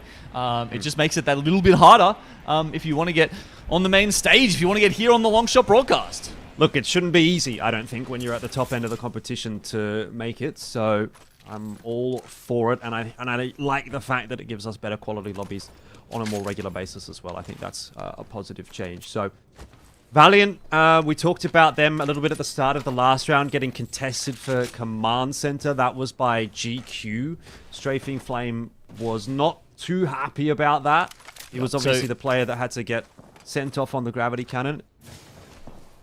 Yeah, I mean, he hasn't gone that far north this time, right? So it's like, where he was getting contested last time, it's probably even a little bit contentious whether that's actually part of Command Center, because it's a little sort of no-name place in the middle. But, you know, let's just go quickly down over here to Fish Farms, because we've already had a fight. So, Dugu Play, who were previously, I believe, landing in Gale Station, they've already been eliminated here by 2MK1 Pad. Yeah, I'm not sure why that's gone down so early. I mean, maybe there was a world where they thought 2MK1 Pad was still playing as a duo, and they thought, let's just hot drop them. But, I mean, you can see that as you're dropping. You can also see it in the lobby that they've got 3. So I don't know if I'd necessarily be on board with that as a talking point. Either way, that fight has gone the way that it has, and Dugu Play will not be very happy about it. So, it's what it is. Here's the next couple of circles that we're going to be looking for, and this is a big change up from the last couple that we've seen, which have been a little bit more central, a little bit more northeastern. This one actually pulling more toward the southeast, so those teams that drop in toward the Mill, Cenote, Barometer, they're all a little bit happier about how that has played out. And one of the teams that we actually highlighted that needs to kind of step up a little bit is Daewoo United, and you can see with Asia right there in toward the center of the zone. I mean, Day was kind of hanging around right where Asia is, where Raki is. You can see Bastion just toward the bottom end of that. So they're all sort of jostling for position right now. It's like Daewoo and Boogie Borders just sort of looking for positioning with Emmanuel, those 3 teams. And Sticky B obviously landing in Barometer. You can see they're on top of... oh, is it Valiant that's on top? No, Valiant's inside, I believe. Sorry, not Valiant. Who's this other team? Having trouble clicking onto them. RWD. Yeah, never too easy, but Stinky B are going to try to make their way in through the door. Good Arc Star damage coming out there. You have to think, and not surely going to come here from Hizzy. It did not land, and he's gone low. Has to duck back inside, so... Well, both teams now inside. One occupying top floor, one occupying bottom floor, and it is a fairly natural reset moment in the fight for both teams to be able to heal back on up. Don Son goes very low. Don Cat was knocked down by Shadi. So Stinky B down a player early on in the piece. So 3 Dons in this fight. We've got Don Son, and Don Cat. And Don Cat is the first to be removed here. Stinky B just trying to eke this one out. The Prowlers, you can see no attachments at all. And it's not going to be enough for them. So RWD, they take the fight. But EXO, they're coming in hot. Yep. You can see this is the team that has Bangalore, of course. EXO running that pocket pick here. And RWD running away. Yeah, somehow they get out of there. They do lose a player, Don, and they've also received a knock on the way out there by Dexter. So it's really just going to be Donson that's going to try to carry on the rest of the torch for RWD. Northside Esports not really suffering or faring any better either. They've lost a player, Nuku, down on the floor. So let's get you a do-over. Rez coming through. Looks like they're going to be okay. I mean, they're fairly central in the zone, so these are probably more likely just some pot shots going out between them and other teams. Not necessarily committed fights. Yeah, I mean, these buildings, like, you definitely can push into them, right? Especially the one north side in, you can see there, it's a very narrow building, and you do have angles on it if the doors have been taken off, which they have. So at this point, north side, they kind of have to be a little bit careful, otherwise they're going to bleed out of their meds real soon. And I can tell you, you know, they don't have a huge amount. Tends to be the case when you're one of the teams that moves first. And to sacrifice your ability to spend time looting. Moist Esports have set up under the bridge. We know this is a fairly solid position. You've got a lot of cover to play from, work with. So something that I think they'll be pretty happy to manage for now. Also fairly central inside of the zone. Just the northern side really of Barometer is the edge of the zone. So all these teams you can see up on your screen pretty much in the zone or just about in the zone. RWD did just get finished off in the meanwhile. And there you go. You can see the spot northside pick. It's just not good enough. It's just so hard to play from there. And as you can see, Emmanuel, one of our teams to watch for today, is going to straight up take them out and clear a little bit more space for themselves. I wouldn't be surprised if we see more teams, you know, try and take that little barrow though. I mean, it's good to see from Emmanuel. They haven't had the greatest of days so far, so they need to be getting some points on the board right here. This bridge is becoming very important once you get a barometer zone. They do provide a lot of cover, especially if you're seeing Watson teams in the lobby. You know, you can set up under them quite well, and there's a lot of places to just nestle those pylons into. Yep, Golden Sage locking themselves in. Extra loot for them in the back pocket as well. They look to be doing all right. All sets of purple armor. Decent resources in the back pocket as well. They've got a control of an orange right out there on the side of the map too. Need to be careful they don't lose anybody on this cross. Azu does go low. He's going to have to, again, pop a bat. But they're not really under too much immediate threat. Again, just pot shots at this stage of the game. We've had, I think, quite a bit of early engagements. And so you're probably going to see it slow down a little bit now. Most of the teams have made their rotation in, found themselves a position that they're pretty happy with. Truth is one on the outer edge. Free Agents as well. Valiant. And again, SRY, another team that's spending a lot of time in the zone. Taking their time on the rotates. Seems to be, I guess, their methodology. I suppose that's what you have to deal with when you're one of the teams that drops really far up toward the north. You can see there at Thunderwatch only so far. I mean, it's still a long, long way to travel. But I think this is kind of part of their methodology or their game plan when there's circles like this. Yeah, just using a couple of the crafters if they can. Obviously, there is one at Thunderwatch this game. You know, that probably will get looted by MDY White, but they're happy to take some of those crafters and materials on the way in. As you can see, the zone is going to continue to shift south. So potentially Emmanuel in a really good spot here. Just the way that zone is pulling with a lot of the mountains to the north.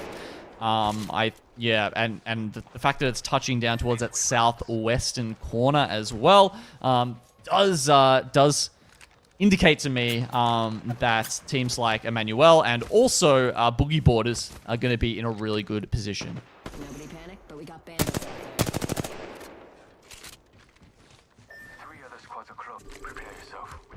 Couple of little pot shots again coming through from Golden Sage.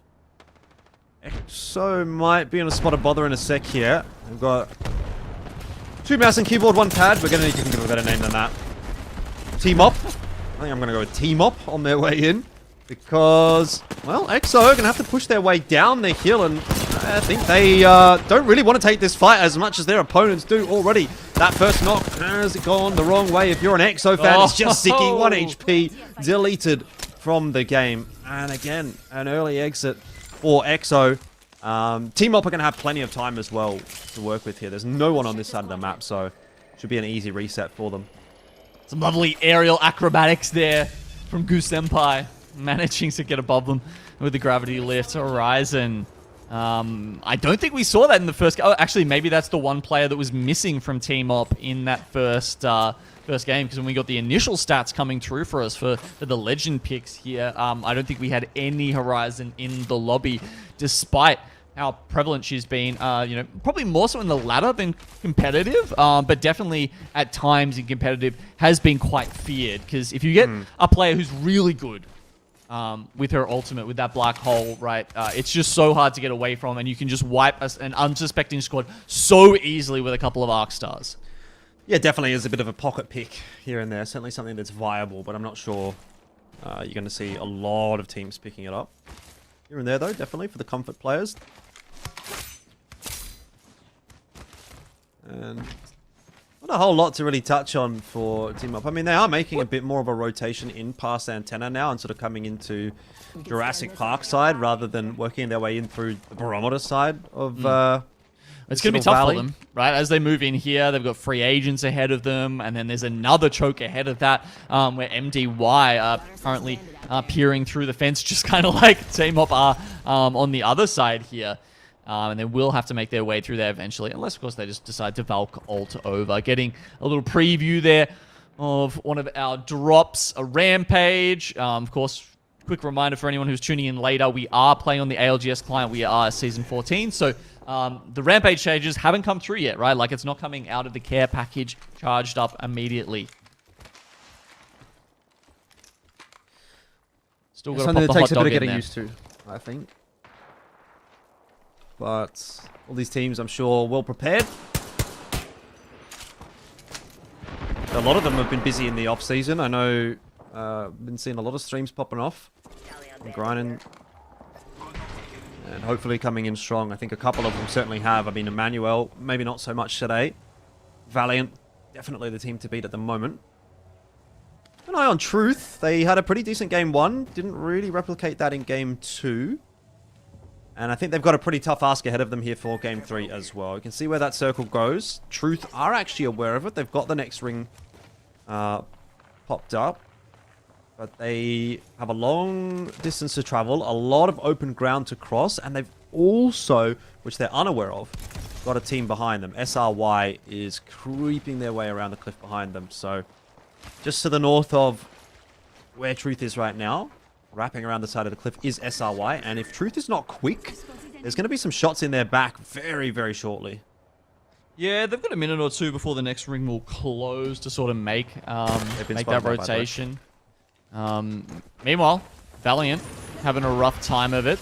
They found themselves at the edge of the circle, and Free Agent just pushing onto them now. It's only Player K and Strafing Flame who are up, and they didn't even have time to resupply to get themselves back into that fight before Free Agents run completely over the top of them. Yeah, that is a pretty much picture-perfect third party from Free Agents. That's exactly how you want to be doing it. Someone's getting picked up off the floor. You're basically playing a 3-on-1 at that point. And they make it look easy. They get themselves a couple of extra kill points as well.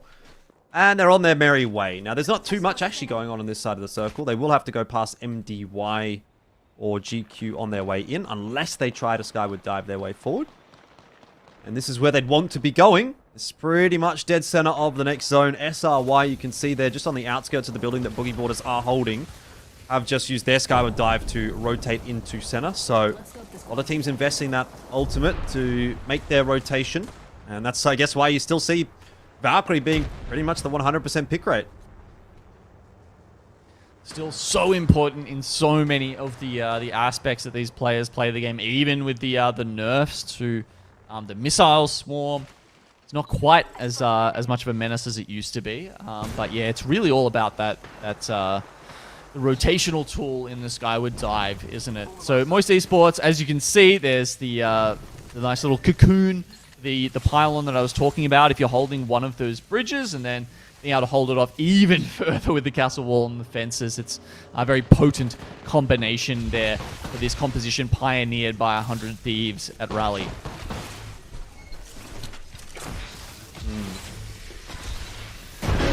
You getting the battering ram out. Door goes down. Do they really want to challenge for this building? I'm really feeling a little bit awkward underneath. Su 2-tap though has gone down. Is that on the roof? Looks like he's going to drop back off, but the push is coming through. Bunny hop deleted by the car shots here from Miyu, who has gone one better. Found two, can't win the 1-on-3, which is basically what it ended up being. Oh my god.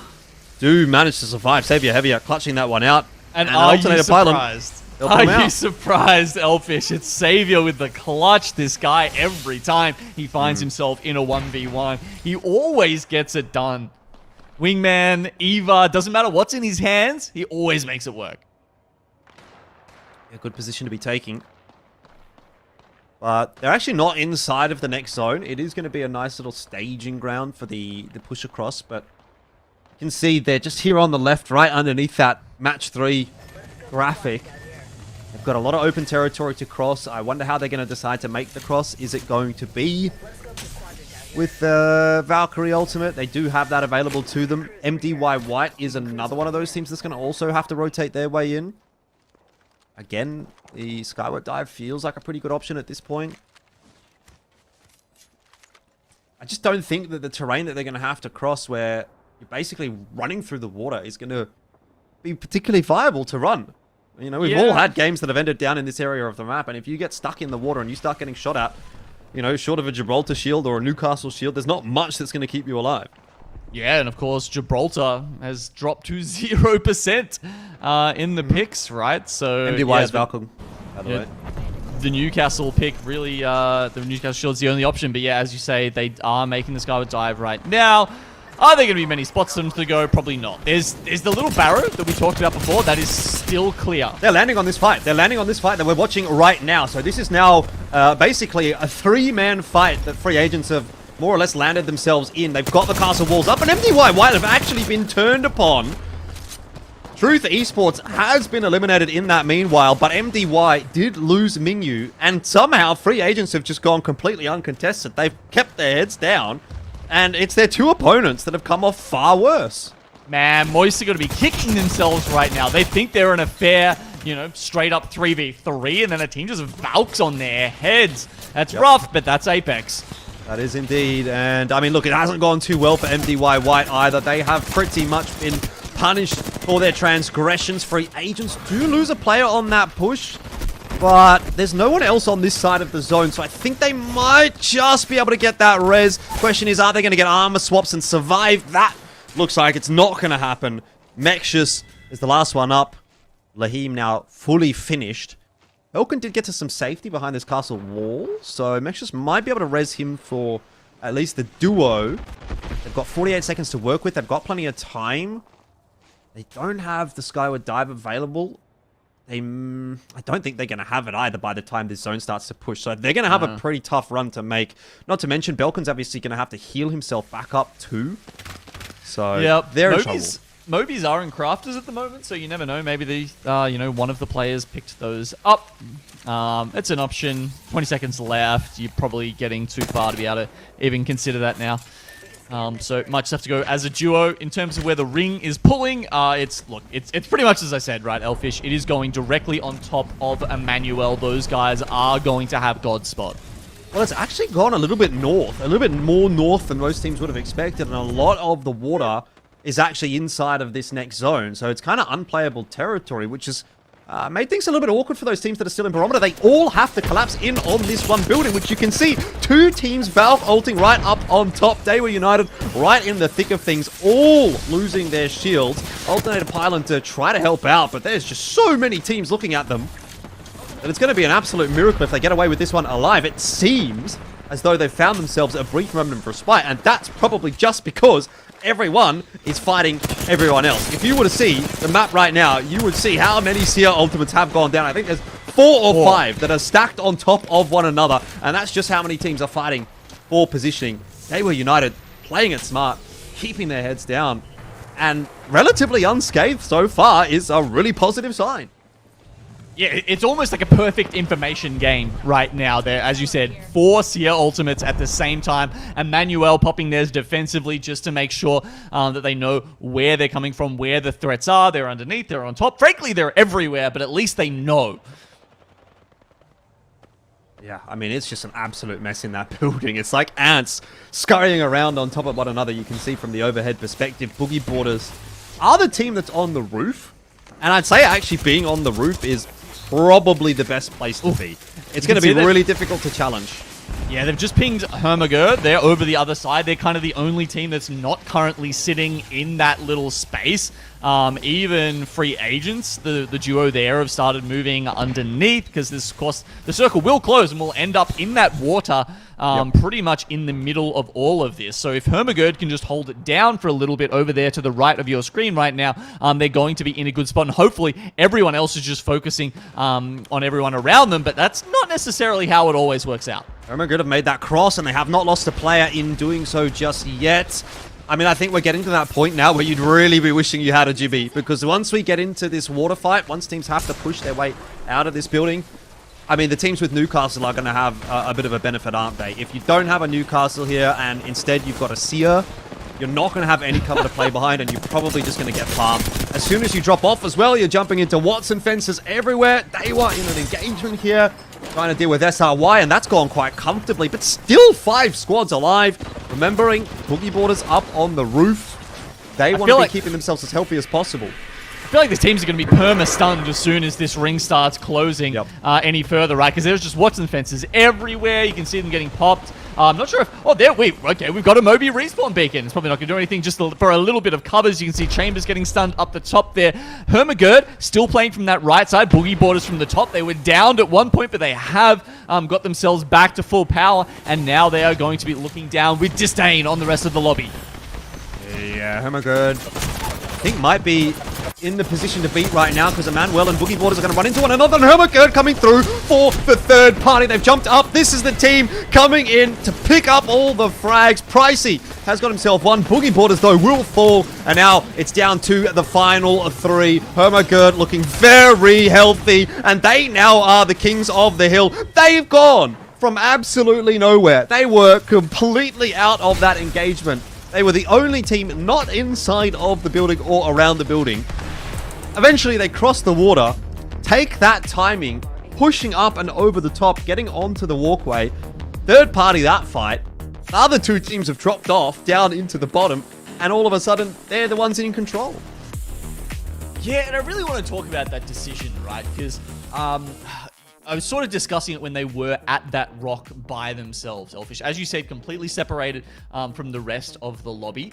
And sometimes that's a good thing, and sometimes it's not. Because sometimes you're like, okay, everyone else is having to, deal with everyone else, and they're also, wrapped up in all this nonsense that's going on in the one building where everyone else is trying to find that cover that you can kind of keep to themselves, especially if they've got a little bit of cover behind that rock and a little bit of safety with the Newcastle wall as well. But sometimes... what will happen is kind of everyone will get forced out of that building at the same time. They'll just get, the ring will close and they'll have to make their ways out of the doors. And as they do that, they're not looking up or down or, to the side. They're just looking straight out at the only other team they can see across the opposite side of the lobby to them.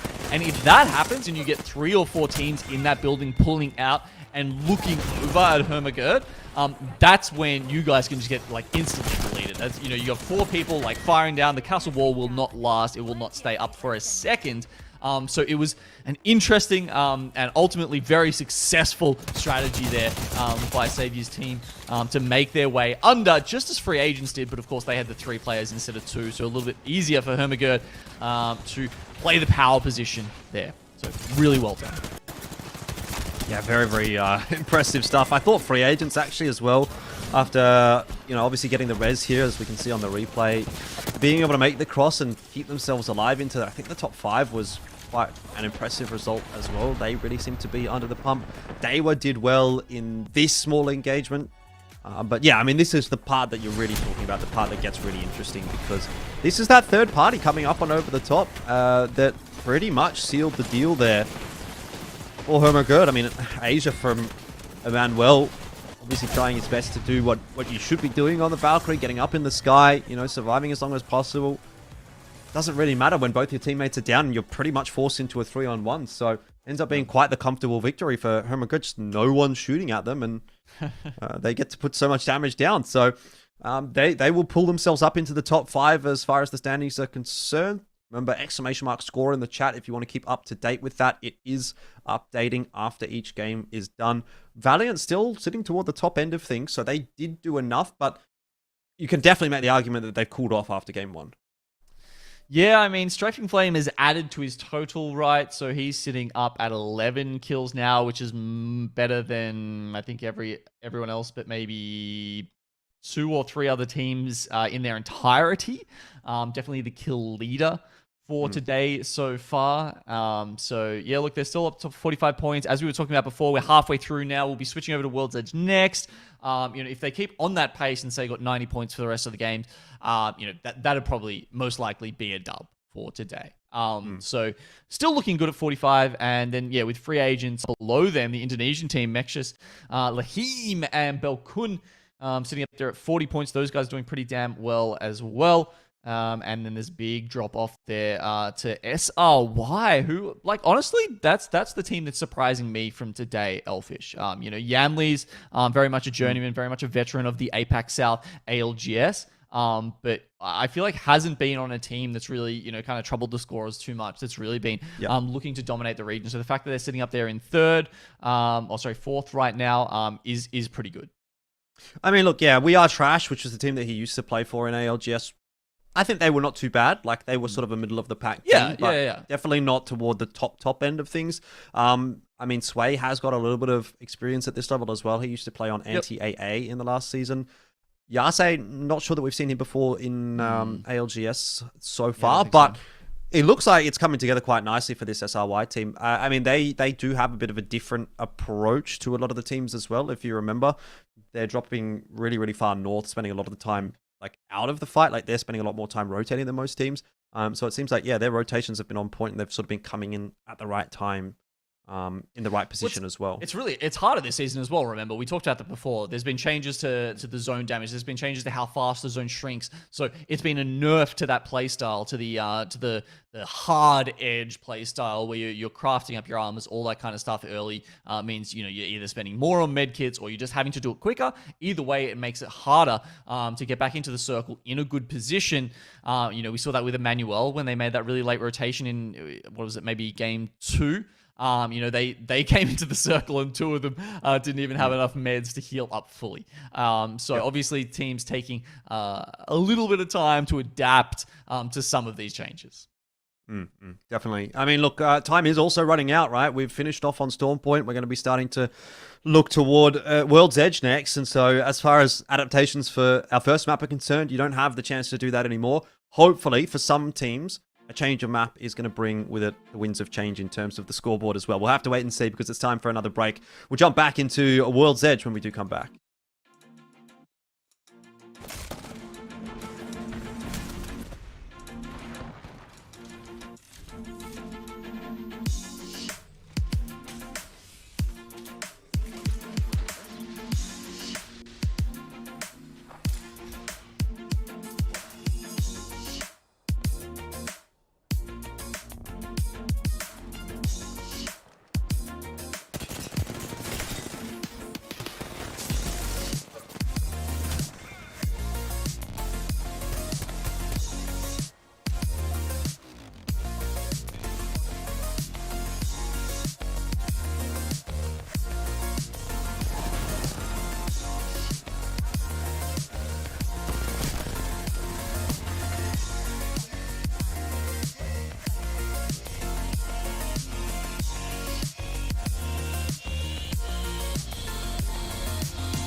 locked and loaded.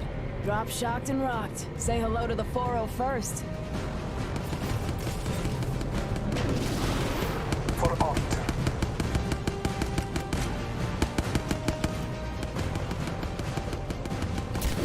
Get ready for a world of hurt.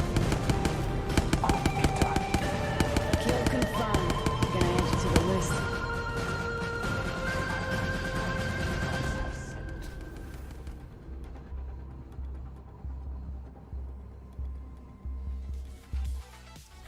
Welcome back to the ALGS Pro League. It is APAC South, and we are into the thick of things for day number 1. We're getting a pretty interesting lobby so far, but we have finished off on Storm Point. Have to now start to turn our attention toward World's Edge. What I think has been interesting about this lobby, no team really getting that supreme dominance that we might have seen in previous years, previous seasons. Valiant did well, but their gap is actually now starting to decrease over the rest of the lobby. Free Agents 5 points behind them for that first spot, starting to get a little bit tight. Yeah, it is. It's at the top there. You're right. And you know, that said, we've got a lot of those big teams in these two lobbies, right? Of course, you're only going to be missing 10 teams in any one particular match day at the moment, Elfish. But you know, looking at Group C, which is not playing right now, it's Dreamfire is probably really the big one there. That might be sort of, you know, wondering about that. But yeah, look, lots of fantastic games in this group and lots of players. Indeed, but it's time to go back to where we all know and love. We're back onto World's Edge. Not to say we don't know and love Storm Point at this point. I guess it's been around for a little while and has been, I think, a pretty fun map to watch and play. But World's Edge, the tried and true, really, isn't it, at this point? And a lot of teams going to be jumping back into comfort territory.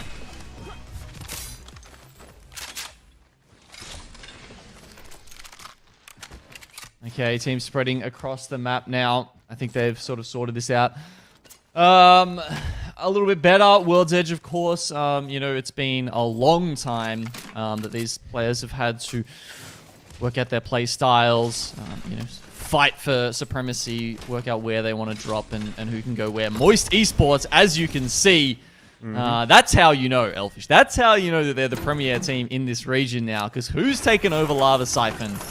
From Dark Zero, but Moist Esports. Yep, exactly. I mean, that's something that we sort of touched on Storm Point as well. They were dropping in the center of the map there, exactly where Reignite used to, or Dark Zero. Now, it is interesting, just touching on Lava Siphon, that we do have the duo of MDY here hanging around as well. You can see QQ and Yuling rather, just hanging around and maybe hoovering up some of that loot that Moist Esports would have liked to have taken, but it doesn't seem to have been a particular problem for them. Over into Trials, you know and love it. Yeah, I do. Like, it's actually been a little while since I've landed at Trials personally, and just hearing that noise started up, man, I just got these like nostalgia chills. Oh, it's so good to be back with ALGS. Yeah. I mean, obviously this is the team that used to drop here as well in previous seasons, so not much has really changed. The org has changed, obviously, but the team still more than happy to take this position, and Cyagin God is going to be the one to work on the Trials himself. They do obviously like to loot a bit in Skyhook as well, which is what's occurring at the moment. The other team there is Hermagerd, but I think, you know, that is an area of the map that generally you're going to see teams sort of have a bit of a gentleman's handshake and say, yep, you get half of Skyhook, we get half of Skyhook and Trials. That's all good. Yeah, well, it's like there are some regions actually where you do see 3 teams, and you get like one team Skyhook East, one team Skyhook West, and one team who purely plays from Trials. But in most circumstances, the team who gets Trials will pick up Skyhook West as well.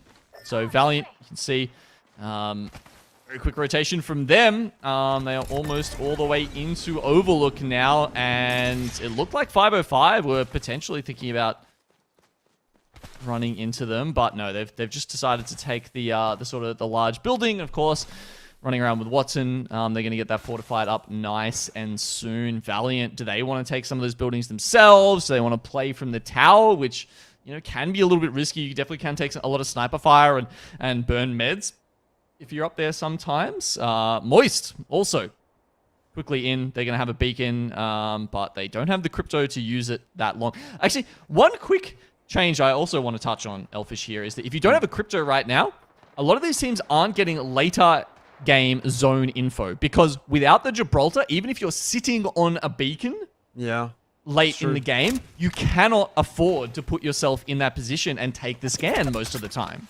Yep. Oh, that's a very good point.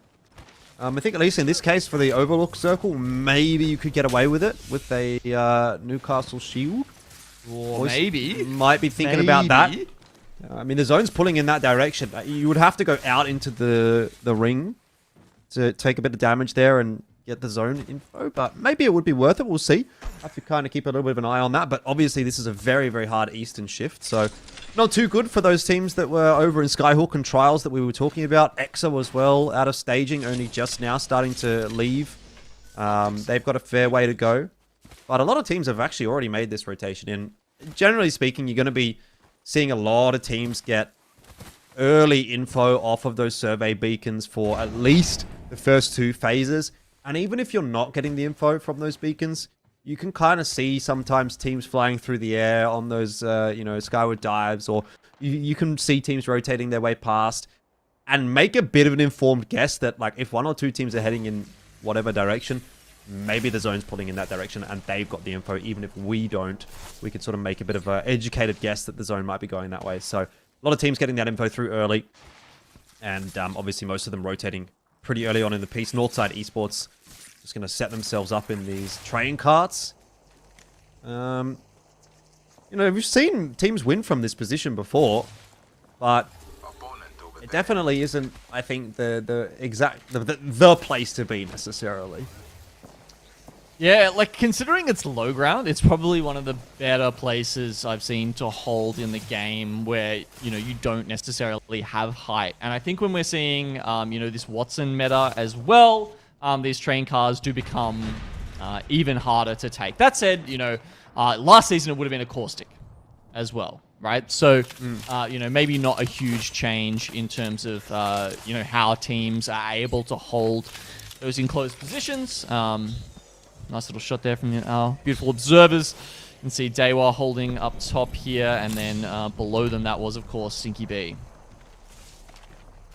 Yeah, I mean, we've definitely seen teams win from that position. I just don't know that it's the first team there that wins from that position. Do you know what I mean? It seems to be a spot that gets crashed a lot, and normally it's like the 3rd or 4th team that actually takes control of it that might then go on to win the game from there. Either way, besides the point, we've still got a lot of game yet to play. And we have a lot of teams still yet to touch on. They were United, setting themselves up. It's a bit of a looser position here. There's not amazing amounts of cover. Actually, SRY, they've been a consistent team so far, but this could actually be the end of their run of consistency. If they go down right here, they've already definitely lost a player. Get that res off. Surviving for now. Oh, no. Yas has been completely removed, so yeah, that'll be a little bit tougher for these guys. Oh, man, they got the turbocharged devotion as well. I'd be feeling sad about that, personally.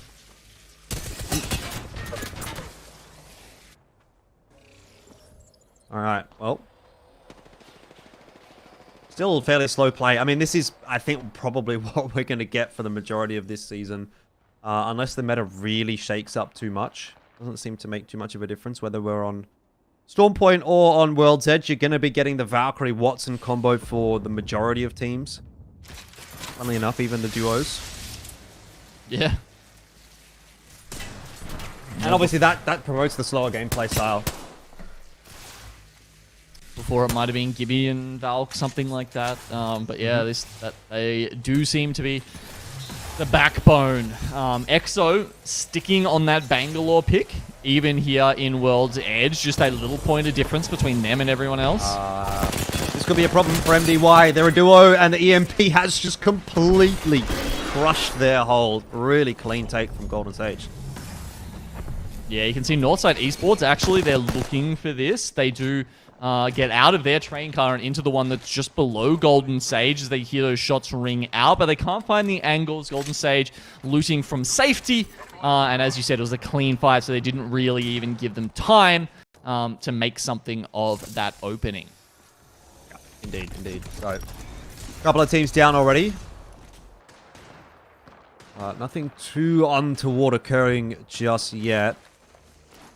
Moist Esports still hanging out toward Overlook. They are pretty much the easternmost team. By the way, they did actually go and get that circle info that we were talking about. And they are aware that it's going to once again pull back out toward the east.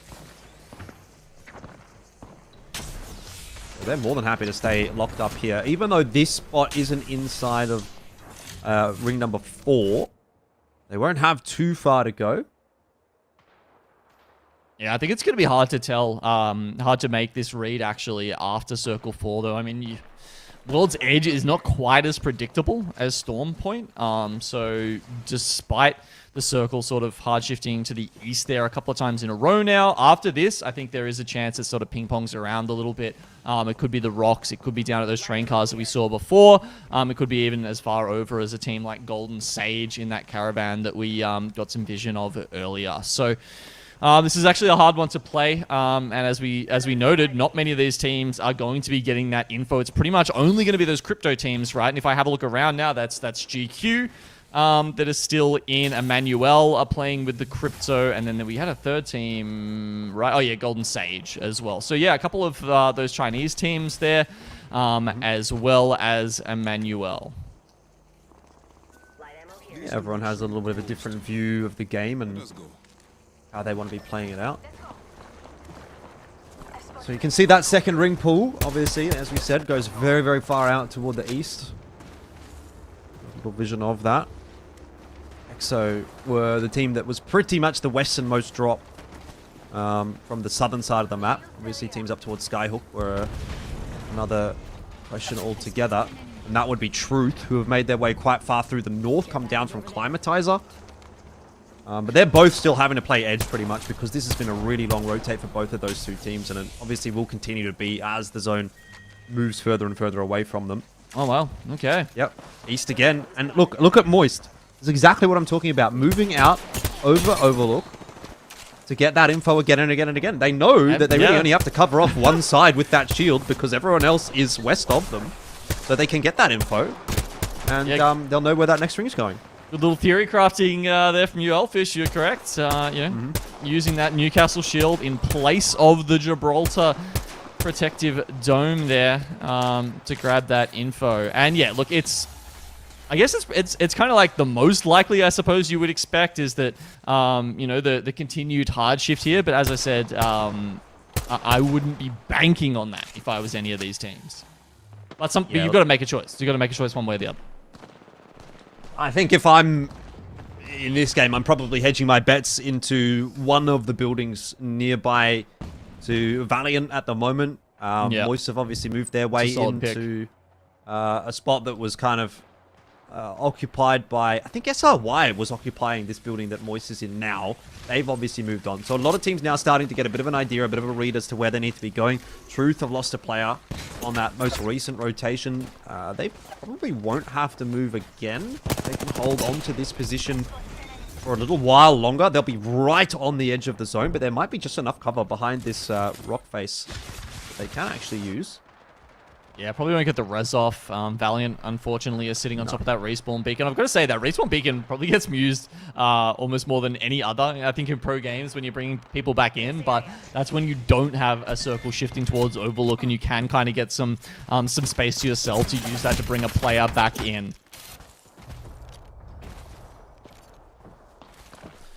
Well, Golden Sage, they've put themselves in an interesting position because they are like almost the gatekeepers of this western side of the zone. I'm not sure that's the role they'd like to be filling as a duo. A lot of teams going to have to go past them, through them maybe. Mobius just cancelled for that Phoenix hit.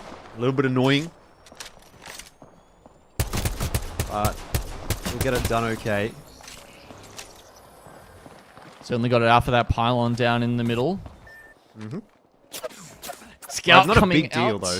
I mean, it's not. It's not a huge deal. You know what is a huge deal? How good the Scout is this season, man. I have been Like, I think that gun is just insane, and it is crazy to me that they buffed the double tap on it once we get to the Season 15 patch for ALGS. Because, like, I already thought it was one of the best guns in the game with the changes. It's almost like they bought it out of the care package and, like, and almost didn't touch it. And now that they're buffing it again, man, I am really scared for when I start hearing some light ammo pinging towards me. Yeah, I'm not going to lie. I've never been good with tap or burst weapons. So, probably not going to be too good for me, but you can see Empty being able to put it to good use. 100 crack onto someone. And he's got the Rampart option as the Rampart version of the gun as well. Moist set up pretty comfortably. Right up the top of this tower. And there's no one really that's going to be able to get high ground on them. So they actually, if they keep their heads down, should be able to just wait out the game. EXO's been eliminated again. It's been a very tough day for EXO. It's just not coming together. Let's go here. Yeah, it feels like they've been putting themselves in some risky spots, you know, sort of taking early fights and then getting third-partied a lot. As we've noted, these games have been very slow, right? And it's maybe there's something they're not used to, because obviously in times past you could take these fights early on, and you know, you wouldn't be punished for them as much. And it feels like today you really are getting punished for taking fights when you're not either extremely clean or extremely separated from the rest of the lobby. Little bird's eye view of what's going on.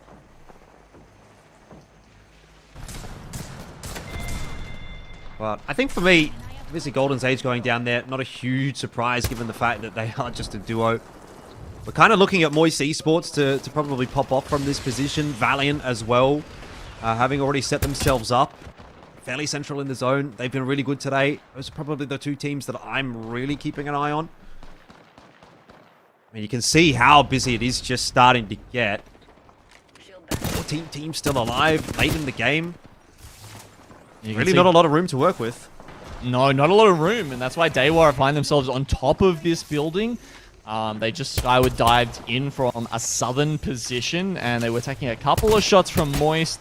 They had to get onto this side. You can see there's a Watson below them that's just being a little pest and continuously setting up these perimeter fences. Of course, if you've got your pylon set up, it means your fences will come up faster, so you can really just kind of spam them like that and waste the ammo of the other teams. But hopefully they've got enough that that's not too much of an issue. It's a bit of an issue for Zugu Play, because he's alone right now. His teammates unfortunately not able to join him in this later stage in the game, but he's got a Kraber, so you never know. You never know what can happen when that gun is in play. Yeah, might be able to do a bit of a pop-off moment, but tough considering Akeloni Noob has been spotted there. I think he'd be in an interesting spot. It's a good spot for now. They're under a bit of pressure, I think, from the Boogie Boarders, who are just north of them, a little bit further down the hill, but to the northern side of the map. They're going to have to move their way in, and as soon as they do, they're going to open themselves up to shots coming through from Moist up on that tower. So keep their heads down as long as they possibly can. All right, well, these are the 11 squads left in the game, or at least a good stack of them here. As yeah, it actually moved quite south after you know, after continuing east. So we've actually gone back down into those buildings, and teams that were there right from the start, like SRY, are doing pretty well. Though that said, they did lose a member, and they're the ones who's getting their fences sniped out from Daewar. Is he firing off a few shots in the direction of Pricey? Couple landing. Can't see this being a fun scenario for Boogie Boarders to make this rotation in, because they're probably the team that has the hardest rotation to make. They don't have their Valkyrie available. So they look like they want to go through the northern side, which maybe is not a bad shout. You know, better the enemy that you don't know than maybe the enemy that you do know, considering it will be very tough to get past Stinky B. They will come in behind Truth. Yeah, this is good. I think their options here are good, because if they can catch these two teams fighting at the same time, Valiant have just taken out Truth Esports. They're taking damage from thermite grenades and all this. And if Boogie Boarders can get in on the back of it, they're lobbing grenades in. Arcstar's going in. If some of these find their mark, they may actually have a chance here to do some damage in a 2v3 Rackage. Raki certainly getting a lot of damage done. as Valiant have to really bunker down here. And Boogie Borders, they've actually taken the space above them. So that was an incredibly opportune time for them to push in. Yeah, I mean, end of the day, that Stick. has worked out for Boogie Borders, but Valiant, they don't want to let that one go. They are more than happy to take the fight in onto Boogie Borders. Pricey already down, and so too will Raki follow. Decisive move from Valiant, and they are looking like a really good team at the moment, aren't they? Valiant just running through teams. Oh, incredibly impressed by them. And a stick there. Yeah, look, the other thing that really struck me about that fight, how much it looked like we were back in the Bloodhound meta, right? Where you couldn't be a rat. Where if you had 2 players on a team, and another team knows it, they will full send it at you because they can't, otherwise you can't be sure if it's 3 players in there sometimes, and you don't necessarily, you want to take that fight, take that risk. But that time they know there's 2, and they're just like, whatever, we're going to win this fight. We will absolutely full send you immediately before this becomes a problem from us, and they get that house back to themselves.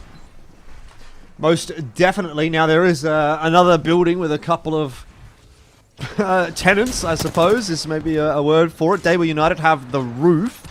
SRY, which is actually just a duo at the moment, they're sitting on the ground floor, and Daewoo United in the middle. Actually, I suppose the bottom floor and SRY are on the ground underneath the building is probably a better way of putting it.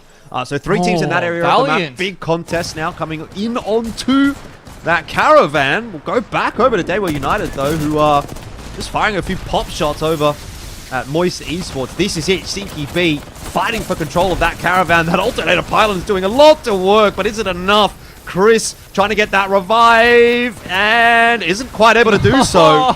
Will fall. They even had the gold knockdown shield to help the res there with the Newcastle. Obviously going to chuck that across to him. Sad that he couldn't get it up there. Daewoo, they've lost birthday boy Kissand here, unfortunately, because they were in a fantastic spot getting so many kills. They were picking up on the top of that building, but Easy Flash and Bastion do have a chance here to still do bulk damage to the rest of these teams. Moist Esports are still sitting up on the top of that tower, by the way. That's pretty much where the circle is pulling, and they will have the high ground advantage over all of these teams for at least another 10 or 15 seconds. I think they may eventually have to come off, but will they have to come off before their opponents move out of cover is going to be the big question mark, and I'm actually not sure that they do need to do that.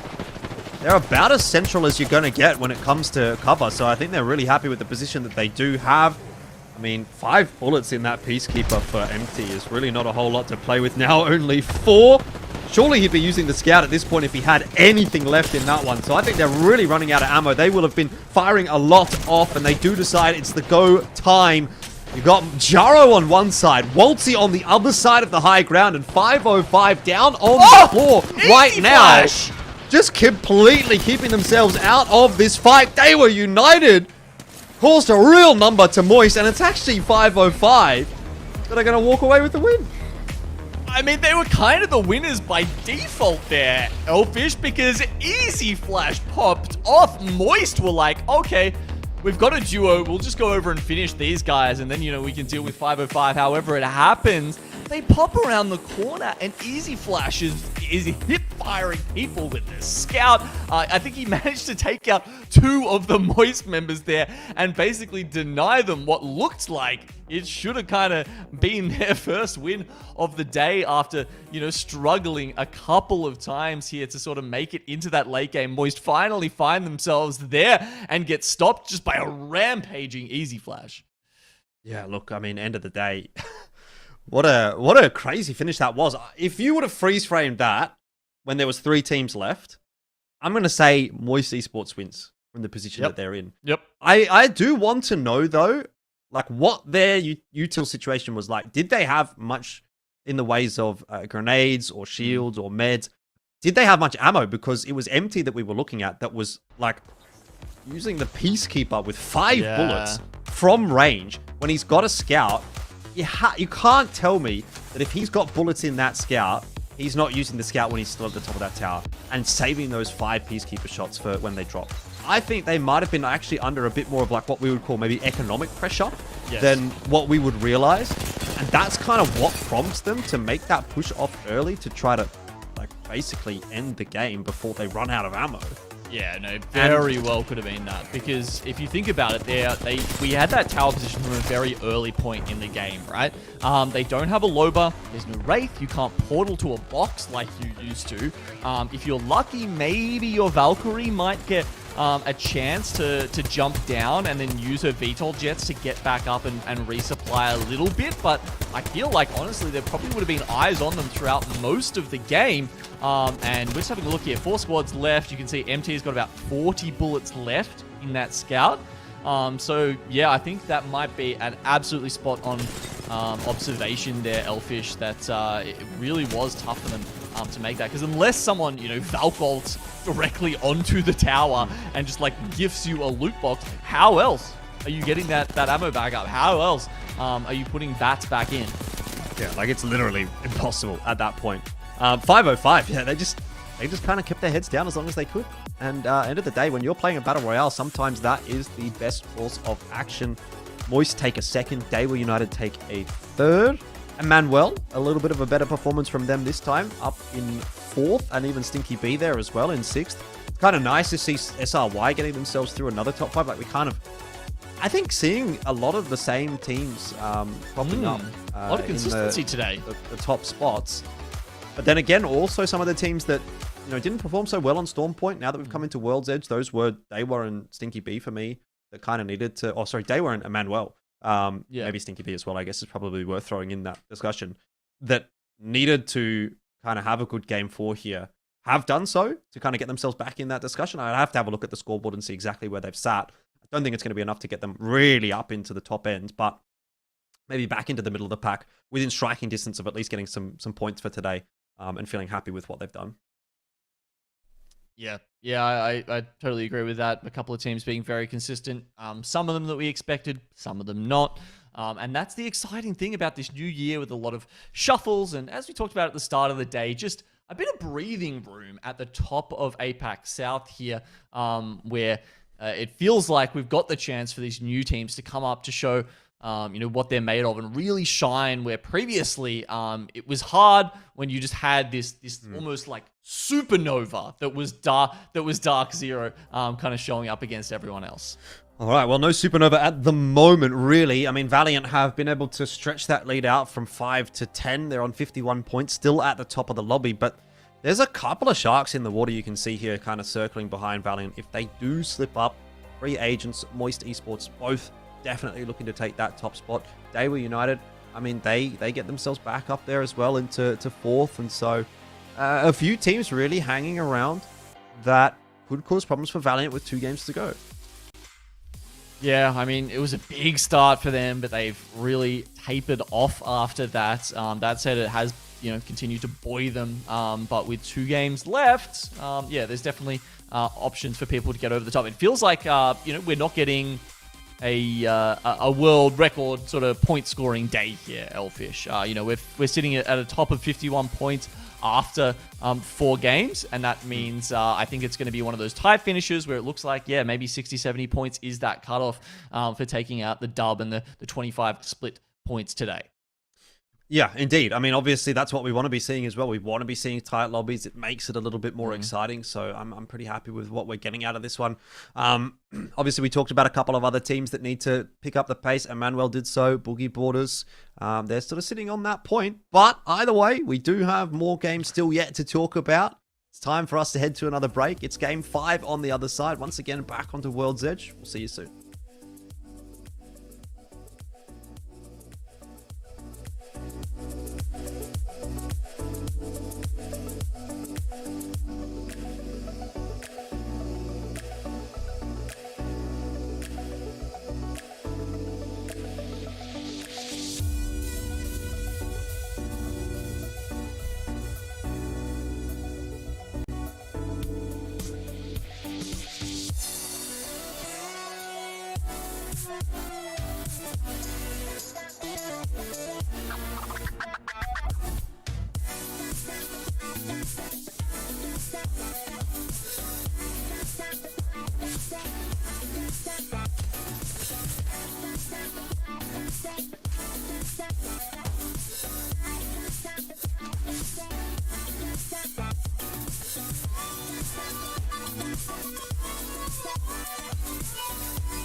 favorite part.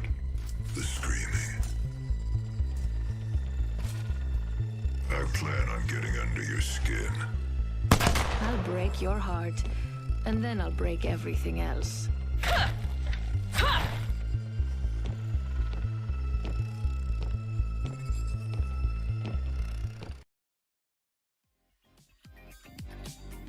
Hello, welcome back. It's time for some more ALGS here for APAC South. And look, we are starting to wind down the day, which is a bit funny to say because normally these days are absolutely massive. But today, a bit of a half day. We've only got the 6 games today, which is, you know, fortunate maybe for my throat, but unfortunate for everyone who wants to watch a lot of Apex.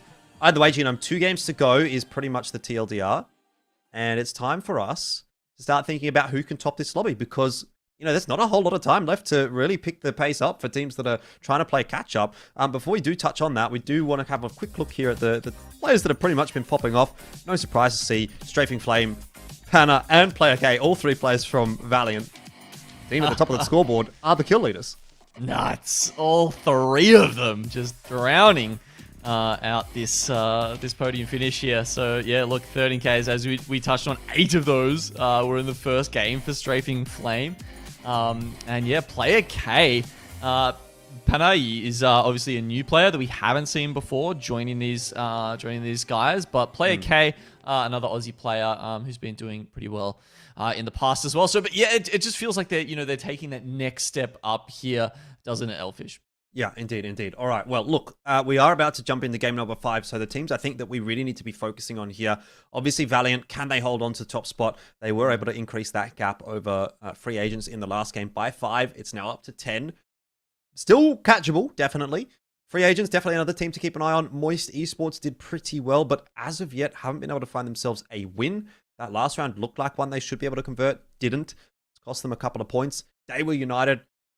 Maybe an outside shot still if they have another good game right here. And beyond that, I think it's maybe starting to become a little bit too difficult to catch the top of the table. You're talking about a 21-point gap between Valiant in first and SRY in fifth. So from SRY downwards, you'd need to have an absolutely mammoth game right here in Game 5 to get back into that discussion as we head into Game 6 and see whether or not they can top the lobby. But still, 2 games to go, this one included, obviously, to see whether or not you can take a top spot at the very start of the 2022-2023 season of ALGS for APAC South. Yeah, it's there's a lot to consider there, isn't there? I'm just having a look at where these teams are dropping. Sneaky B, no longer in Dome. They've actually moved over to launch site for today. I don't know if that'll stay the same with all the groups. You know, maybe they just want to get out of Zugu Players' way. Haven't been able to reach an agreement about where they should be ending up. Okay. And then, yeah, just... Okay, yep. I hate to cut you off, but I am seeing MDY, they did drop in Lava Siphon last game, if you remember. They've actually kind of half dropped at Big Maud this time. You can see on the minimap here, and that's sort of chased Sway away from Big Maud. So for SRY, who were getting Lava City and Big Maud, they're going to be a bit unhappy with that, losing out on a bit of loot. But neither team really running into one another. They've both hurt each other and kind of just parted ways. Well, yeah, I mean, it's not like an unusual split, right, to have one team in Big Maud and one team in Lava City. But yeah, as you say, it's a big downgrade for SRY, who would love to be picking up the double crafters, the beacon, the upgraded rampart guns. You know, that's a pretty nuts amount of loot and information to be getting out of there with. Meanwhile, in the middle of the map, you can see we've got RWD here over at Landslide, and Golden Sage. I'm not sure if they actually dropped in the same spot, because they are only just making their way over to Countdown right now, which I'm assuming must have been in the hot zone, because they've just spotted out a golden longbow. Well, we'll keep our eyes on Moist, who are making a pretty early rotation out of Lava Siphon. They don't actually have the second ring information. That's why they're headed over to Ghost Town here. To sort of hit that beacon, get a bit of info, and presumably then they'll obviously make their rotation accordingly. As you said, this does get a little bit scarier when you've only got the Newcastle shield instead of the Gibraltar shield, so you can see the shots coming through from Overlook, but none of them actually connecting onto Waltzy there, so he'll be okay. And information that the zone is headed up toward Epicenter is going to keep Moist pushing their way northward. Yep. Teams Valk holding into survey camp already. Valiant. These guys just have their, have their eyes on the prize this series, don't they? They are well... they're already in the single building that's to the north of Epicenter. It's very hard to find good cover and good places to play from up there. But, you know, player K... who's got that Watson heirloom in his hands, is going to be ready to be doing something like that. But if we go further down the map, teams are going to have to fight their way through to make it up. And you can see that Skyhook is where things are going to be heating up here. Truth is going up against Hermagerd. Hermagerd indeed, and they've actually got to be aware as well, because RWD is booking their way through that choke point in the direction of Skyhook as well. So Hermagerd, it's actually kind of good that they've been able to push out of the tunnel, because otherwise they would have been stuck in a sandwich. Now, those shots may be actually more likely to go in onto Truth once RWD does arrive. Either way, I think both Hermagerd and Truth are kind of happy to let this one all by the wayside and disengage from it, which is a very wise decision, because RWD, they were really looking for that third party. Not going to get it this time. Yep, charging through the tunnel. But yeah, they back off. I mean, these guys are in the circle, right? The rounds, they've got 2 minutes until the round closes, and they've got a bunch of time after that as well. So they're under no pressure to really move out or clear out this position. So they can move on. I mean, the other thing I'll touch on quickly is, it's just funny to think that Mitsurasama is not on Caustic anymore. I mean, that's wild, right? I mean, this guy made that pick his own, and this was well before a Caustic meta. This is well before teams like Reignite or Dark Zero were picking up that Caustic. He's been playing it for that long, so to see him move over to the Wattson is quite a shift in tone for the whole region, let alone for Mitsurasama himself. Yeah, it definitely was kind of his thing, wasn't it? But I mean, as far as swaps are concerned, I sort of feel as though Caustic into Wattson still fills a similar role. So Defensive maybe legend. there's a degree of comfort there still for him. Bangalore smokes, you know, obviously we've touched on it a couple of times. EXO with this Bangalore, not a legend that you see very often, but it is a legend that EXO have been known to play fairly often. So they kind of got that one little bit of point of a difference for most teams. You know, it's kind of a nice little alternative, I suppose, to the Jibby bubble in some cases. You see them dropping it there on the replicator to replicate a little bit safer. Can fill that role. It's always nice to see teams having a little bit of a different take on what to bring to the table. But It is. I gotta say, it's not working today. Well, I'm not surprised. I mean, how many Seers do we have in the game again? I mean, your smokes are useless against the Seer ultimate, right? It's just it feels like the situations in which that would be useful are really diminished when you have this many wall hacks currently working in the game. So, look. They're gonna keep trying it. Doesn't matter if it's World Edge, Storm Point. They're still bringing it out, but yeah, I don't know. I'll be interested to see if they stick with that throughout the entire season.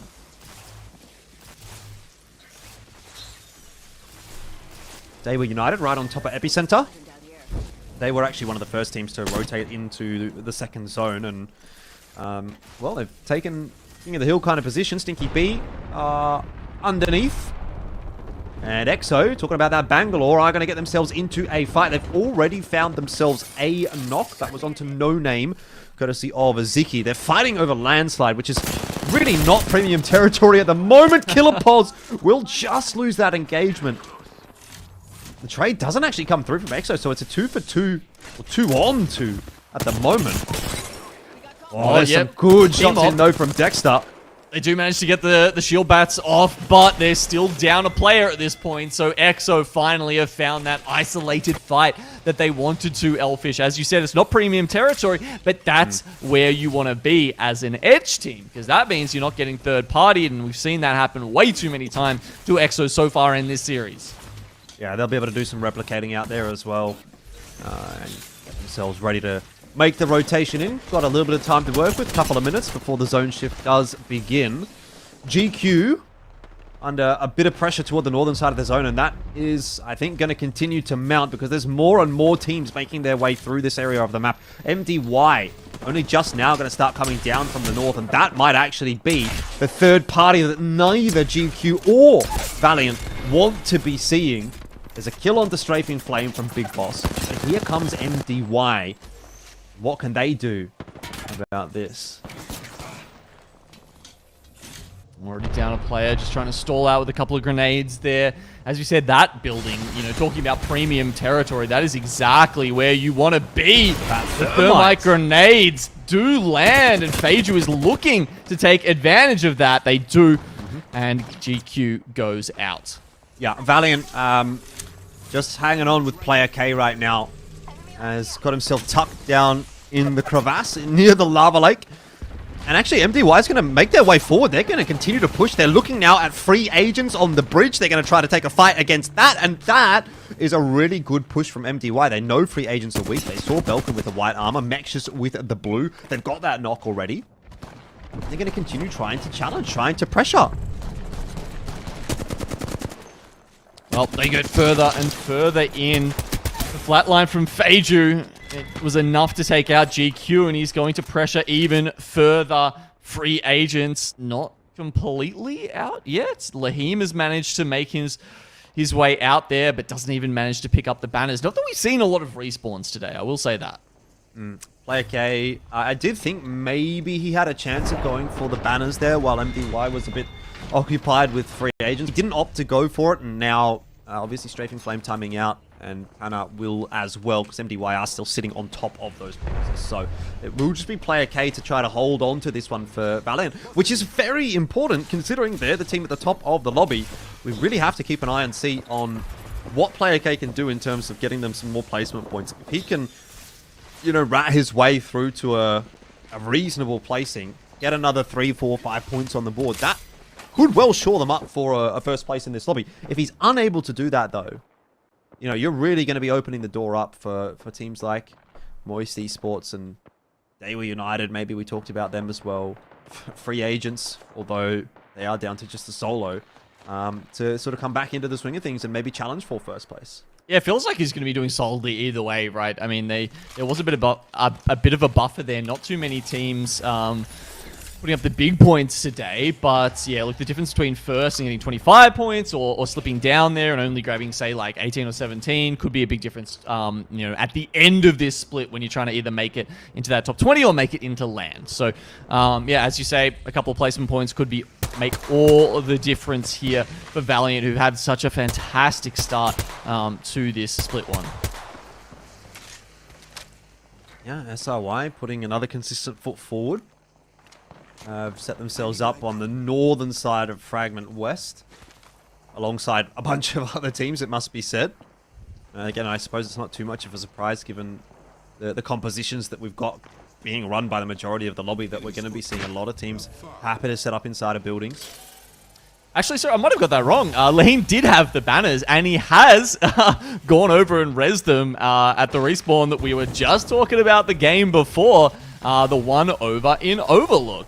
So he's off screen right now. He's actually to the right because he's all the way out in the zone, and they're actually going to just quickly try and craft a couple of med kits, and then they'll be coming back inside. But yeah, look back up to the full 3 players.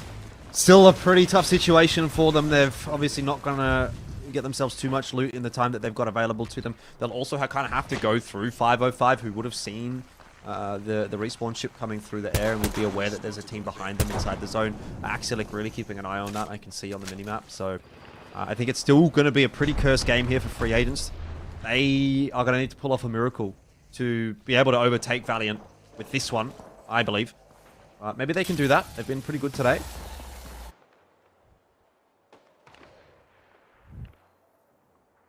So as the circle's shifted sort of under Epicenter, we're seeing these this region become a little bit more desirable, and teams like Boogie Boarders, who are set up on the train station, or Hermagerd, who are just a little bit north of the Boogie Boarders right now, looking actually in a fairly good situation. EXO a bit further to the south, also on that similar train track line, and then you got a lot of teams still sitting within Fragment West. Let's go here. Allons-y. Oh my god, just being very patient, aren't they? Alright, here comes the Skyward Dive. Where are they going to end up? I'm surprised that they're pulling it that far, actually. I mean, they don't have the info about where this circle is going, and the circle is going to Fragment West. So look, it's the right call. Maybe they've seen some other teams Valcolting and just sort of taken their cues from that. Oh, they've landed right under SRY, just for those that are wondering where they ended up. So just on the northwestern corner of Fragment West. Not exactly the greatest of places to be when there's teams right above you going to be able to throw down some shots and util and stuff, but maybe they can carve out their position inside the zone. Lahim, Belkin, and Mexius, that's free agents, making their way in. And as we mentioned, they're going to have to go past 505. You've got Daewoo United as well, hanging around in this area of the map. And for free agents, just down to a couple of white armors, it's not going to be a fun run in. Moist Esports have lost Jaro. Not sure what their chances of getting a res are. Probably not very. There's a lot of teams congested up toward Epicenter. Yeah, there is a respawn beacon not too far away from them, right? But as you say, they would have to clear out, as a duo, probably Golden Sage and MDY. Yeah, good shots coming in there from Waltzy, but end of the day, not enough to get the knock. He's still under that pressure. Gonna have to pop the bat. The alternator pylon does go down as well. The micro drones causing problems. I mean, it's all It's all pain at the moment for Moist, isn't it? MT, he's going to get knocked. Waltzy did manage to get that bat off, but he's going to have to play for himself at this point, and I'm not sure that's going to last too much longer. Yeah, it almost popped at a good time, because the Arc Star, of course, does more damage to shields than it does to health, so it damaged his health just before he got the bat off and managed to, fully get his shields back up and running. But yeah, look, just by himself there, that's going to be a very tough ask. They know he's there. The Seer gets the scan onto him. You can see all three members aware of where the solo is, and I think Waltzy is not long for this world. Yeah. Speaking of as well, free agents did just get knocked out as well. They went out in 14th. Moist follows them in 13th, which is actually really good news if you're a Valiant fan. I mean, the two teams that are basically hot on the heels of Valiant have been pretty much taken out of the game without a point, or, with maybe some kill points here and there, but nothing really too substantial. So even if Valiant hasn't had a very good game here, you're still sort of seeing their closest competitors are also struggling, which means net neutral, really, for Valiant. It was Valiant, Moist, and Free Agents. All three of those teams toward the top of the scoreboard have all dropped already in this game.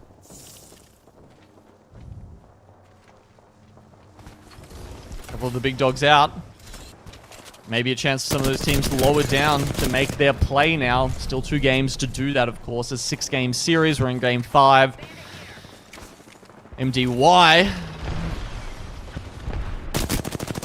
perhaps looking to make their move now, because MDY White, they're currently sitting on 7 kills in this game. We've seen a bunch of those happen already, and, they're not done with it yet, obviously, Elfish. They're still pushing. And it's Mingwei as kill leader with 4. They're just above Easy Flash, actually. Yeah, nice. Perfect. Perfect timing there from our observers to show the awesome rat spot in the lava. But we were kind of talking about this before. The Seer, he's going to be popping that heartbeat sensor to try and work out where this legend is, right? So Feiju is going to be letting them know that there is someone nearby. And honestly, it's not even going to be an awesome rat spot for that much longer, because the circle, as you can see, has pulled very hard south, which means Easy Flash, MDY White, everyone really up there is going to have to move their way down to the marketplace that Pricey is in. You've got Dugu Play sitting on like that building that is at the edge of the bridge. So those are kind of where we're going to end. Well, which means everyone outside is going to have a big fight in just a moment. There's an EMP out. EXO going to be copping that. Up against Emmanuel. Yeah, their former teammate as well is going to be pushing their way in on top of them. It's going to be a bit of a mess. North side just trying to hold tight here. They might be able to come on top of this kill. There is a duo sitting outside. They've been spotted, though. Some of them going down now as well. EXO have been very clean so far in pushing this out, but other teams are thinking about it too. Seer Ultimates coming down from the north side. SRY are looking to finish off this. And is this yet again EXO biting off more than they can chew? Oh, I think it absolutely is. Killer Pulse, I'd be really surprised if he gets out of this one alive. Quick armor swap. Keeps himself healthy. He goes for another, gets up and over the top. Good movement here from Killer Pause. And somehow, he's going to get out of that one alive, at least as an individual. But EXO certainly will not be getting any more members back up. He's going to have to try to rat it out here. It's still a very busy side of the zone. He has just gotten out of the majority of that engagement. You are going to be seeing Emmanuel really in the thick of things against MDY. SRY as well. I think they've just gone down. Emmanuel does eventually drop. Hermagerd up into the middle of the market. I'm going to take the fight to truth. There's multiple fights happening all over this final circle, and none of them look fun. MDY, they need to get Feiju back up, and Hermagerd at the top here. And it looks like they're fighting for Market, right? Of course, Market, when you see one of these Fragment West zones, it very often ends up around either Market or just north of it. So, of course, teams are setting up all of their Watson defenses over here. MDY, they did finally manage to finish off EXO, and they managed to get Feiju back up as well. So they are on track to have an absolutely ridiculous game if they can take out the dub here.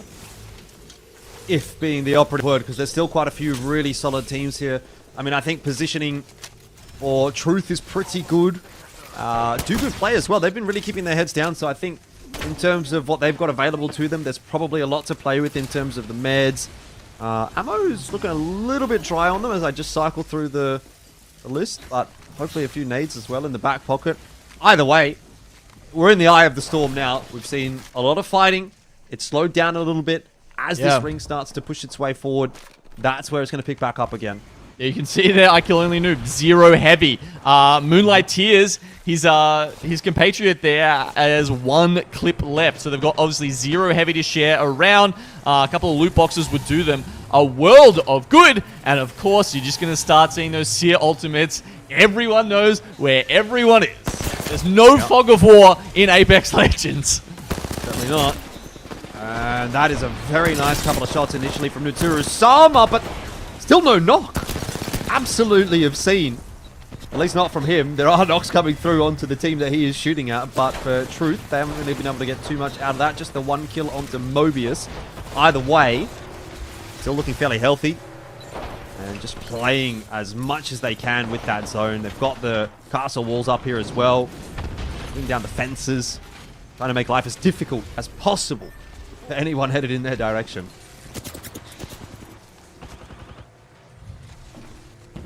Five squads left alive, 3 within market, and you can see the 2 that have got their pylons set up down the bottom here. That's MDY to the left and Dugu Play to the right.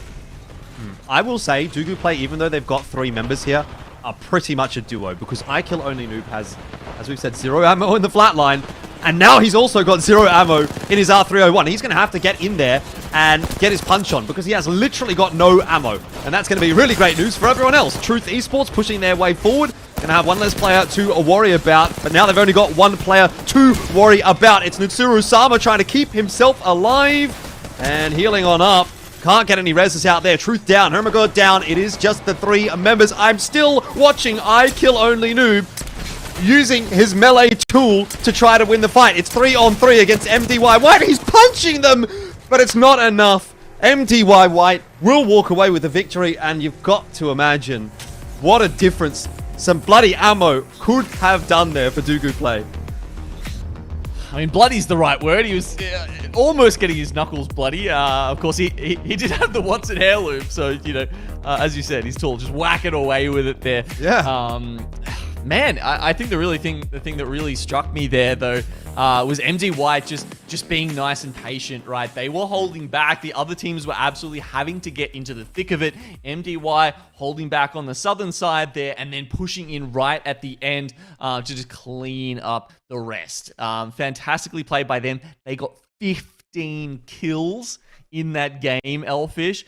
Kind of nuts. And with that on the back of it, you know, that's going to be a 27-point game for them. So, you know, we said it was a big if, but they did get there, and that's just going to catapult them up the standings. Yeah, not quite into first place, but they are still in striking distance if they can have another good game. Valiant, we sort of talked about a lot of their close compatriots, their competitors, not having a good game alongside them. Valiant did not go up any points. Free agents went up 2. Moist Esports barely went up at all either. So, in a lot of cases, actually, we haven't really changed the scoreboard up all that much. The only difference being, obviously, MDY White have rocketed their way up into 3rd. They've overtaken Moist Esports by 1 point with 1 game to go. So, still a lot to obviously play for in this final game. But opportunity starting to slip by the wayside for a couple of these teams. Truth Esports, it really seemed like they were under the pump for a lot of this game. They had a big rotation to make. It's impressive to see them get quite late in the game. Exo Clan, you know, another one to touch on as we see their replay here of the wipe that they got onto Team-Op. Just again, not really finding the success that you'd be normally associating with that roster. Sitting in 15th overall for today. I mean, they're out of the discussion, and they're not getting back into it today. Yeah, it's been pretty tough for some of these teams who, you know, we just would have expected a lot more of them. And look, you know, it's only the first day, though, right? I mean, there's still plenty of days of play left for these teams to make up any deficits that they might be, you know, walking out of today with. But look, you know, Moist doing pretty well. Valiant, of course, amazingly, you know, free agents solid, and with a big set of points, you have to imagine MDY White are going to jump very significantly up there. They were, I think, in 14th place before coming into round 5. So with the 27 points on top of that, I dare say they're going to be in probably the top 5 now. MDY White, Yes. they're in 3rd. Nice. Yeah. So, yeah, big jump from them, I guess. We can take a look at the placement timeline here and really, I guess, highlight where things have gone wrong. Obviously, you can see Valiant, you know, down toward the back end here. You can see Moist Esports out toward the back end. Free Agents toward the back end, all really struggling. And that's why not a whole lot of moving and shaking has gone on toward the top of the scoreboard. But when MDY White can bring up a big performance, they can definitely jump their way up. You know, Daewoo United didn't get too much done there either, so still 5th place for them. Homogird, SRY, they survived late. But, you know, even though they've been getting some fairly consistent placements, these guys, I mean, it just doesn't seem like the kills are being converted. It's sort of lacking, right? There's this big drop from the top 5 to, you know, maybe 6th and 7th, where, like, the top 5 are sitting well above 20 kill points. Homogird and SRY in 6th and 7th, respectively, sitting on 14 and 8. So placements have been good from those two teams, but converting kill points hasn't quite been. And it's normally the other way around. Normally you see teams get a lot of kill points, some lacking in the placements, but it seems like these teams at the very least have sort of flipped that one on its head. Yeah, they're in the bottom 5 for kills, so it's almost like the Lightning Unicorn of old. I guess we're probably only one of the only successful teams in kind of APAC South history to really be a placement point heavy team. Indeed. All right. Well, we've got one game left to go, and that is where things are sitting for the moment. Still anybody's game in this lobby. We'll have to wait and see, obviously, how it's all going to play out, but it will be on World's Edge, so don't go too far away. We'll take a quick break, but jump into it in just a sec.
G'day, welcome back. It's time for the final game of ALGS APAC South Day 1.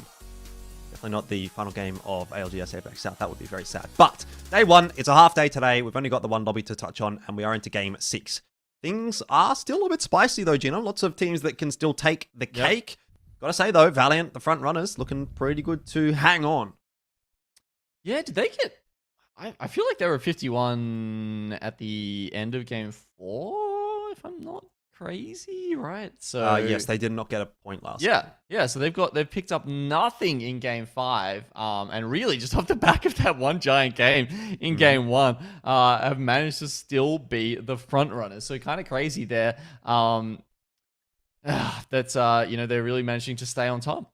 Yeah, all right. Well, Watson's certainly been a talking point today. We've seen a lot more of it than we have in previous ALGS seasons. We're talking about the top 2 Watson players in this graphic, Player K and Mexius, both having found 10 kills apiece. But, I mean, there's a big damage difference there for Player K over Mexius. And obviously for Valiant, you know, they have been a very successful team. You'll see them at the top of the scoreboard right here, 51 points. This is how we're looking going into the final game of the day. They've got that 8-point gap over Free Agents, 10 over MDY White, and 11 over Moist. So I think it's any one of those 4 teams that could potentially walk away with the win in this game. It's not to say it's impossible for anyone below that, but it would need to start being a pretty big game to make that happen. Yeah, and it makes a big difference, right? Whether you're in those top couple of spots. Like once you go far enough down the leaderboard, you're only grabbing kind of 1 point per placement, but up at the top, you're grabbing like 2 or 3. So, you really want to be on the top of the standings to get a good start here to split one in year 3. We're looking at teams like Moist, who, they're currently sitting at 4th, but only a couple of points behind. A couple of points in this last game could make a very big difference in where they sit at the end. Indeed. Obviously, for Valiant, I think at this point, it's just about trying to get every single point that they can. Even 1, 2, 3 points, as you say, could be all that they really need to hang on, especially if it's like the last game. If all those top teams get knocked out pretty early on in the piece, then maybe the job will be done for them already. But we're here for game number 6, and we'll see whether or not anyone's going to be able to beat Valiant to the punch tonight, or if Valiant have already done enough and they're going to be able to hang on to that top spot. Certainly been looking good for them. If I had to sort of hedge my bets, I'm probably putting them with Valiant. I think they have slowed down as the day has gone on, but it doesn't really seem like anyone else has significantly chased them. Yeah, well, that might be that difference between World's Edge and Stormpoint, right? I mean, we were always trying to figure that out last season. It was Dark Zero, who were amazing at World's Edge, and then it was the second place team, Sutraiku, at times, that were really good at Stormpoint. And you saw them sort of trade blows across those 2 maps, and they certainly would get, the bulk of their points in sort of one versus the other. So maybe that's what we're seeing from Valiant here, with a great start off at Stormpoint, and then really tapering off when we get into the older map in the competitive rotation. Yeah, I mean, something that we probably do need to think about going into next week and the following weeks is which teams have performed well on what maps. I think that's always an interesting statistic to look at in Battle Royales. Circle has popped, and it's pretty standard. Center of it is pretty much over the top of Fragment East, if that gives you an idea. I'm sure most of you will be familiar with this kind of a circle. A lot of teams quite happy with that one. Again, I do want to touch on no beacon in Lava Siphon. Here's the circle. No beacon in Lava Siphon. I'm interested to see whether or not Moist will make that same early rotate that they did into the Ghost Town area. They are definitely going to. As you said that, I was mousing over them, and they pinged exactly the beacon you're talking about in Ghost Town. So they will definitely be going there. But, who else is going to be joining them there, right? I mean, there's no beacon in Geyser, MDY, who are a duo. Would they really want to contest for that? You never know. But other teams rotating through there might be looking for that as well. It is one of those kind of halfway houses that you sometimes see teams pick up if the beacon, of course, doesn't spawn there. Because if you guys don't know, it's not a 100% chance, right? That the beacons are somewhat random around the map. There's different chances for them to spawn at the different POIs. And sometimes it doesn't go your way. Well, Northside Esports, not looking so crash hot. Emil just honestly playing the statue game. Red light, green light, that's what it's called. But there's no one actually coming in his direction, at least at the moment. You do have a bit of a rotation coming in from T-Mop from Thermal Station that might well run into him and very quickly clean him up. He hasn't been spotted though, so he'll be alright. EXO is another one of those teams that would really love to have a good game to close things out here. I think they've probably not displayed their best foot forward today so far. And they're probably not going to be able to do so. They don't have any opportunities left. So at the very least, close the day strong. Bump yourself up a couple placement points. Get some of those overall season points in your back pocket and focus in on next week. Team up making the rotation through Harvest. A couple of teams having a ping at them. There's the one member of Northside Esports left alive. You can see here Emil. He's just having a look at EXO, who are the team on the hill there. They were pinging team up as they were going up that Emil's balloon. in the fight. Okay, he's literally taking the fight. That's pretty ambitious of him. Is the word I would use. I think there's a little bit of it's game 6. Yeah, sure. I just want to get this over and done with. So it's a point in the back pocket of EXO, which is nice, I suppose. And it does provide the window for Team Up to get out as well. So they sort of shot off the balloon a little bit there, and then they used the Skyward Dive instead to head east and head in towards. Interestingly, a lot of teams have actually read this as a Geyser circle, have they? No, might just be Moist. Might just be Moist getting stopped there. Because Dewa, you can see they're, well over in Overlook, where, frankly, you should be right now. But there's actually 3 or 4 teams clustered around Geyser. And I wonder, a couple of them have the info, so I'm sure they'll make it out of there eventually. But I just wonder if Moist, who never made it all the way up to that beacon, if they're thinking that there's all these other teams here, so they've got the circle, and that's where we need to play from. Because sometimes you've just got to take that read off the other teams around you. Yeah, so what happened there is Stinky V and Emmanuel were in a bit of an engagement over at Geyser, and I think that's kind of brought Moist over. They'd heard those shots and sort of thought, all right, well, instead of rotating our way up to get the beacon info, let's try to get a third party here and see if we can pick up a couple of extra points on the way through. It hasn't really worked out in their favor because no knocks actually came through in that initial engagement. And now Moist is almost sort of stuck in the Geyser here. As you say, they don't have the info on where that next circle is going to go. So they're going to have a bit of a rude awakening when they do get that one through. Boogie Borders just outside of Fragment right now. Do they know? No! Golden Sage are on the other side of them. They're lining them up for a 3-2-1 right now. They don't manage to grab a down though, but Boogie Borders have been completely routed. Golden Sage on the back of this are in a fantastic spot to end Boogie Borders' run very early here in Game 6. Yeah, GP is pushing forward really, really ferociously. He's got a massive in the back pocket there. A bit out of range for that now, and so the flatline does come out, but it does look like Golden Sage want to continue to be taking this fight. And obviously, as you can imagine, Boogie Borders are trying to back off as much as they can. They have had enough time to reset and get their shields off. Oh, Raki now! Oh, they put so much damage in onto Mobius. Raki also, by the way, is down to a one-shot off of that little bit of a skirmish. So both teams, again, disengaging from one another. Like not even one shot, like actually one health. Sliver.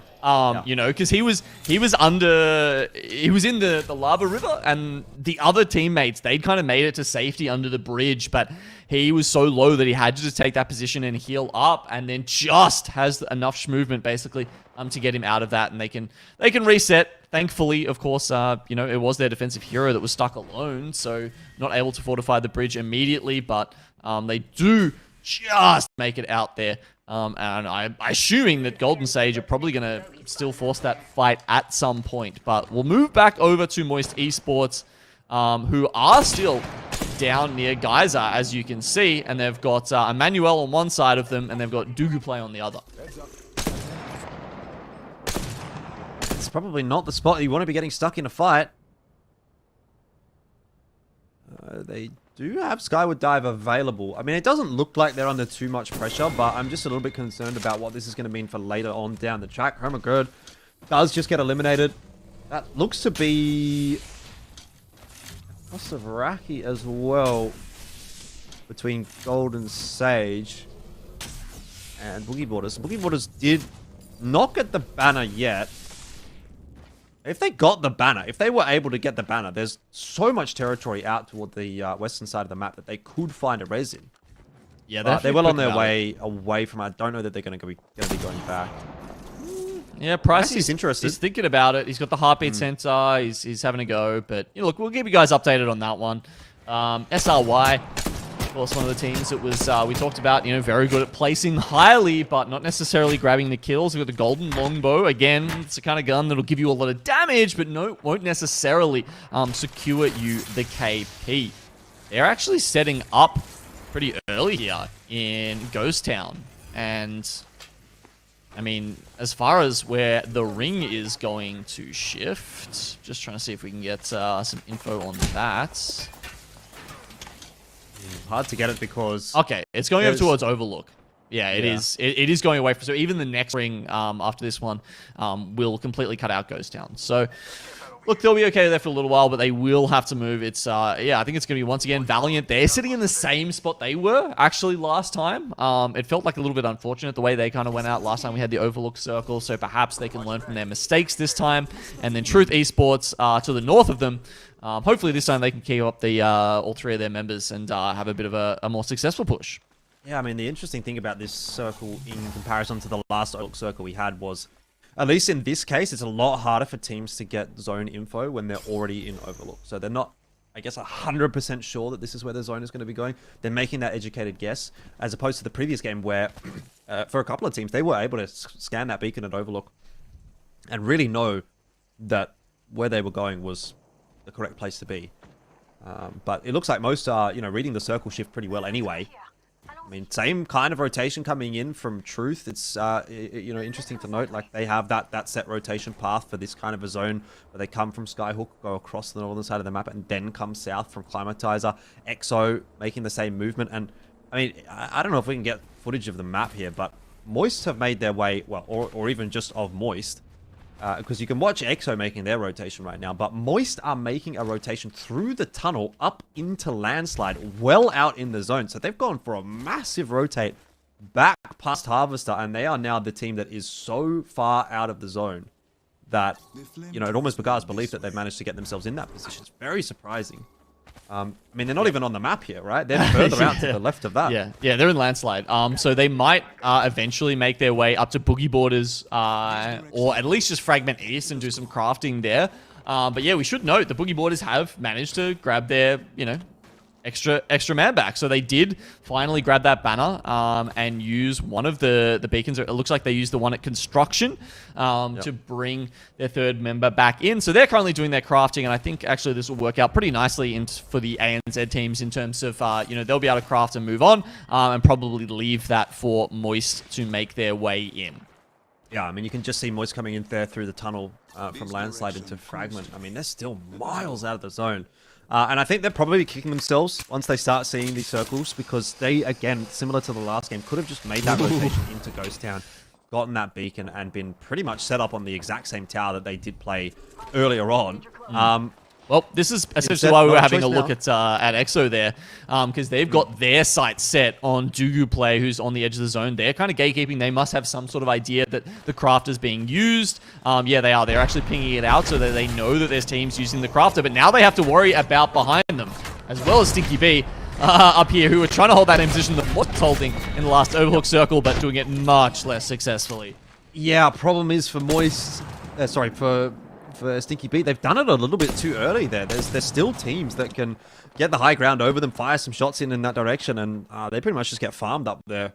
Has not worked out for them at all. Another team will join the fray in Overlook. That was Golden Sage, just Valcolting their way in, and they are hiding behind the bins. It's not exactly the greatest of cover, but it gives you something to work with.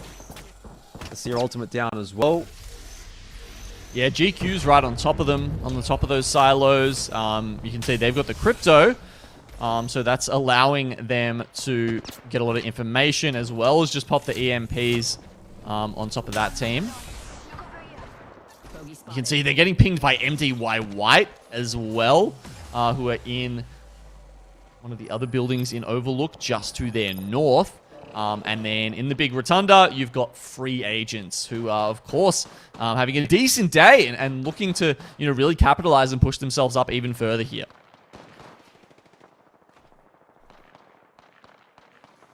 I'm very interested to see how this one's going to play out, because still a lot of teams actually making their rotation in.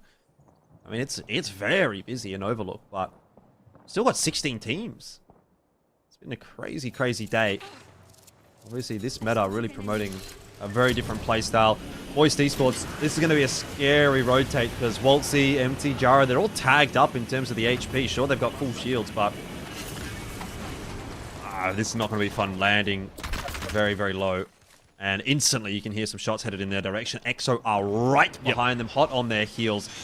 I mean, this is very, very bad if you're a Moist Esports fan. Yeah, we had Asia from Emmanuel trying to ping them with his missile swarm. Dugu Play goes right next to them. I don't think that's going to be a good spot for Dugu Play. They must have been on the other side of the rock. Perhaps didn't use Valkyrie's passive scan there to realize that there were people underneath them. So Moist, they managed to survive. A Dugu Play completely wiped out.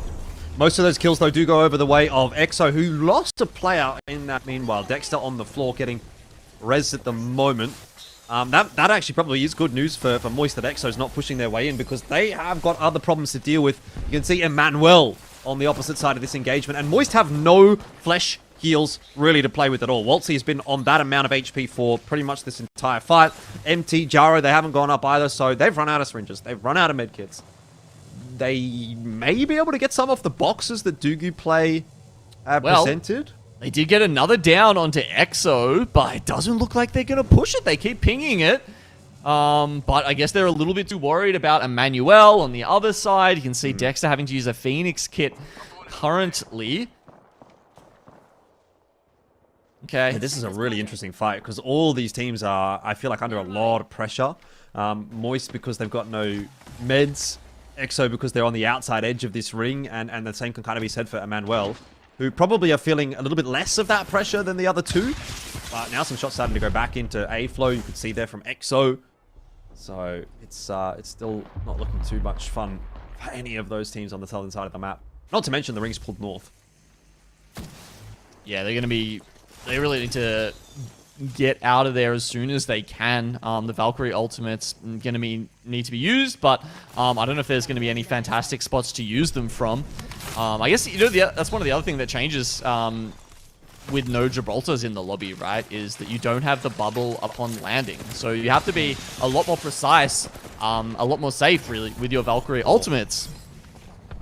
Yeah, speaking of which, I've just seen Emmanuel absolutely send it into the center of the zone with a Valk ult and land on top of Watson fences, and they're just about to die. We'll see that pop up in the kill feed. They were united up on top of that tower. The tower of power, we might call it at this point, because now that the ring has pushed its way in, it's a much more viable spot to play from. When teams are not up on these high ground rocks around you, able to get shots on in, you're the one dictating the way that the peaks are occurring. And obviously that's working out quite nicely for Dewa at the moment. Okay, a lot of fights are about to go down. There's so many teams. Golden Sage, GQ, as we can see here on the southeast side, who are going to have to start pushing up. MDY, they're the ones in the power position. Oh my lordy, I've just seen Liquid do a 200 spray there with a flat line. They just have such a fantastic position in this Dorito as the teams push into them. Meanwhile, EXO up on the other side, they're trying to deal with SRY. They're trying to deal with a bunch of other teams on top of them. MDY White are going to absolutely demolish this team under them. I guess that was free agents. Oh, MDY White going to play up. Hoping they can get that res, but I'm not sure they'll be able to. RWD is farming. It's Shardy over the top. That has done so much damage with that car, and MDY White, they're gone. And in fact, they're just going to be loot boxes for RWD. 100 pump was pretty sweet, but yeah, they couldn't find the armor swaps there. You saw Feiju looking for it. But honestly, it was going to be pretty tough either way, I think, with RWD fully stacked at that point. Look, they're not going to be, completely sad about that. I think they went out with 5 kills, but out in 10th place, which means, you're only grabbing a couple of placement points there. Okay, the tower is not going to be in the final circle, so this will be a little bit different to last time. This one's actually going to favor a team like Truth Esports, who are sitting on the north and can very much just hold the rocks. You can see they're just trailing shots into the rest of the team here, into the rest of the teams. Yeah, I mean, Truth will be very happy with this. They obviously have to come down from the north. The zone's headed in their direction. It makes their life a little easier than the last zone that they had to play out towards Overlook. 505 were the winners of that, and once again, making a pretty deep run. We can see them here on our screens. Full health, full shields. Well, not quite full shields at the moment, but they will be fine. They've got an alternator pylon to work with to top themselves up. They were United, having now come off of the tower. Have unfortunately lost a couple of members. It's on to Bastion to get those reses. Seems as though he has got a brief moment of respite to be able to do so. Another team flying up into the air as we speak. SRY, you saw with that Valk ultimate, looking for places to land. They've opted to go straight out toward the western side of the zone. And have landed actually in the zone. They're going to happen over, and they've been hit by a Valk ultimate. This is not looking good for them at all. Truth Esports, really, really chill. Yeah, just nuts. Relaxed. Has very much got his reticle drawn onto SRY, who you can see it just hiding behind the tiniest little bit of cover there. Trying to hide from the sniper master himself. At least they've got the pylon up, or at least for a second before this car gets rid of it. So they're safe from grenades just for a second. 6 squads left. Moist actually probably the closest to the center of this final circle here. But yeah, they're also in a caravan. Yeah, because they're right next to their pylon, right? I think it's already out of shield buffs because they're not getting their shields replenished at the moment. However, as you say, it's almost like they're sitting on white armor in some spaces, in some instances, because they are so low on their meds. I mean, they have purple shields, but they have no flesh shields at all. And Waltzy is basically a one-shot as soon as his armor is gone. So that's kind of what you're trying to get across there. Yeah. They have shield bats themselves, but they have no syringes or medkits. And they haven't had that for the last, 10 minutes probably. So they're really in an awkward spot here. They just are trying to keep their heads down as much as possible and let all of these other teams fight. The issue is, of course, Valiant is still in this game. So if anyone was to take over Valiant at the moment, it would probably be Moist. But for the fact that Valiant is now starting to farm placement points, and it looks like they're about to farm some kill points here as well. They are feeling confident, and I think at this point now, they're probably going to take the top of the lobby. Have I spoken too soon? Strafing flame down, Tanner low, and it's Player K, the only one that has any shields to work with here, as Panna does pop that back, gets back up to full HP. Player K gets aggressive, finds a knock onto Pricey, down as a solo alternator pylon down here as well. It's not happening for Valiant, it's not coming together. Player K is out. Does that open the door up? Maybe for Moist. They were the kill leaders until all of that happened. Truth actually pulling down there from the north, seeing if they can take advantage of the situation, but it's a little bit too late, so they go back up to their domain. That said, 4 squads left. Moist just trying to do what they can. They have to be so careful because any flesh damage they take like that is just going to be enough to put Jarrow on the floor. Now we've got Boogie Borders down at the south, and we've got Truth up at the north. It feels like those guys are really the ones we're looking out for in this final circle. SRY down. It is just the 3 remaining teams. Boogie Borders are a duo. Truth are a trio. And Moist, I think they're a duo as well. So this is starting to get into the thick of things. And Truth Esports definitely look like they'll be the team to walk away with it. Good shots coming through from Mosu on the Valk up in the air. Still 3 squads alive. 2 now. It is going to be Truth Esports who walk away with the final game of the day. Have they done enough to get themselves up into a top spot, I wonder? They were sitting in 12th going into that game. They got pretty close. It was Boogie Borders in 2nd, Moist in 3rd, SRY in 4th, Valiant in 5th. If I had to take a guess right now, I think Valiant holds on to 1st overall for the lobby. Moist, I'm not sure, have done enough there. to take first place, but it would be by a pretty slim margin. Yeah, I think they might still hold on there. The amount of kills not really differing very much and only a couple of placement points in it. So yeah, I think Valiant may keep on top, but let's wait for that scoreboard and see how this all shakes out. Elfish, something that struck me about that last fight really is just how everything's changed. I mean, we've talked about it in a couple of different ways here today, but how everything's changed with Newcastle in a lot of instances taking over that role that Gibraltar previously filled. And you saw the teams, right? Rather than it's like, okay, at what time do we place down our bubble here? That was everything in these final fights. So often when Gibraltar was meta, when he was at almost 100% pick rates in a lot of different regions.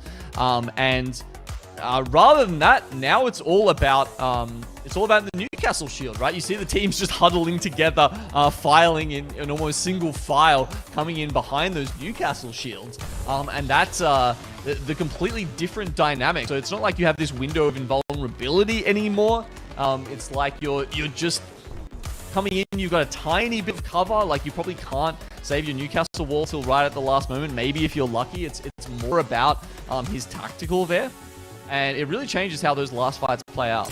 I mean, I think another thing to think about as well is that there's no defensive bombardment. So a lot of these engagements do come down to the gunfights more so than kind of that ultimate battle. And when as you say, when you're putting down that shield, whether or not you're getting a couple of knocks through from the defensive bombardment or not. Obviously, there's alternative pylons all over the place too. So that's a bit of a factor. Trade's not going to be as impactful. So yeah, we do see a lot of more good old-fashioned gunfights right toward the back end of things.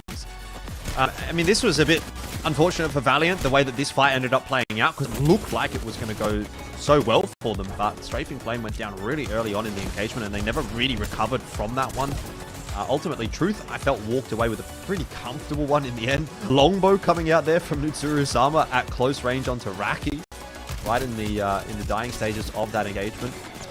And Moist, I think they were kind of just hiding away for as long as they could before joining this fight, but ultimately they just didn't have enough firepower as a duo to overwhelm Truth, who really didn't lose too much in that engagement against Boogie Boarders. And here's the placement timeline. As you can see, it was Boogie Boarders that actually did end up taking second place in that one, and Moist taking third, SRY fourth, as we said, Valiant in fifth. The fact that Valiant got through into fifth, I think, has done enough to keep them pretty safe up in the top spot.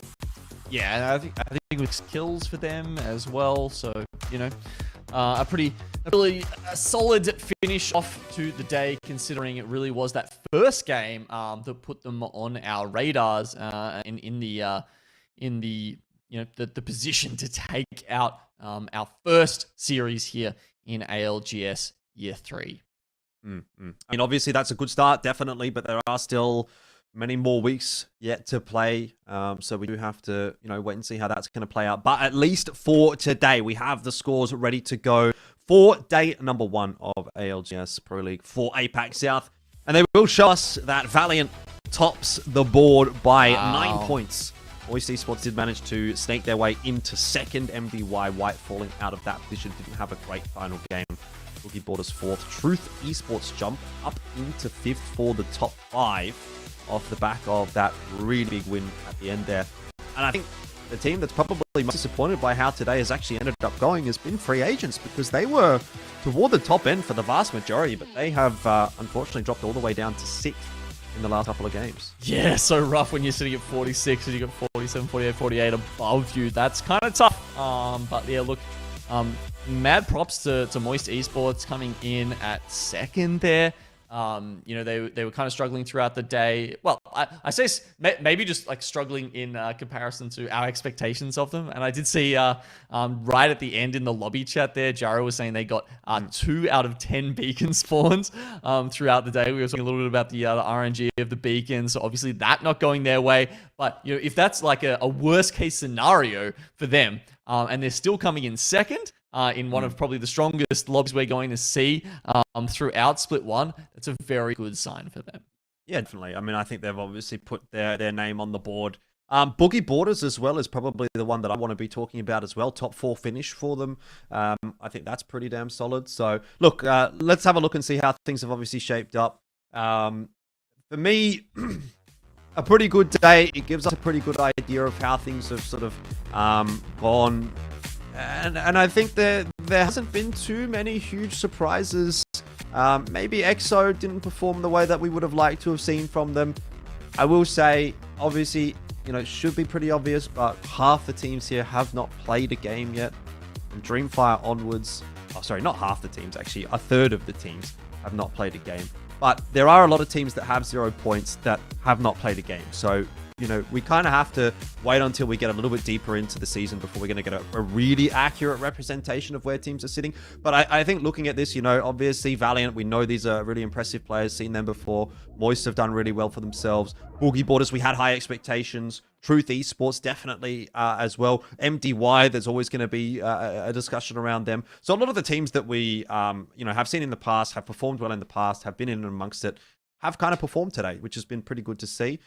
1 or 2 of them maybe missing out, but for the most part, the top dogs, I felt like did perform well today.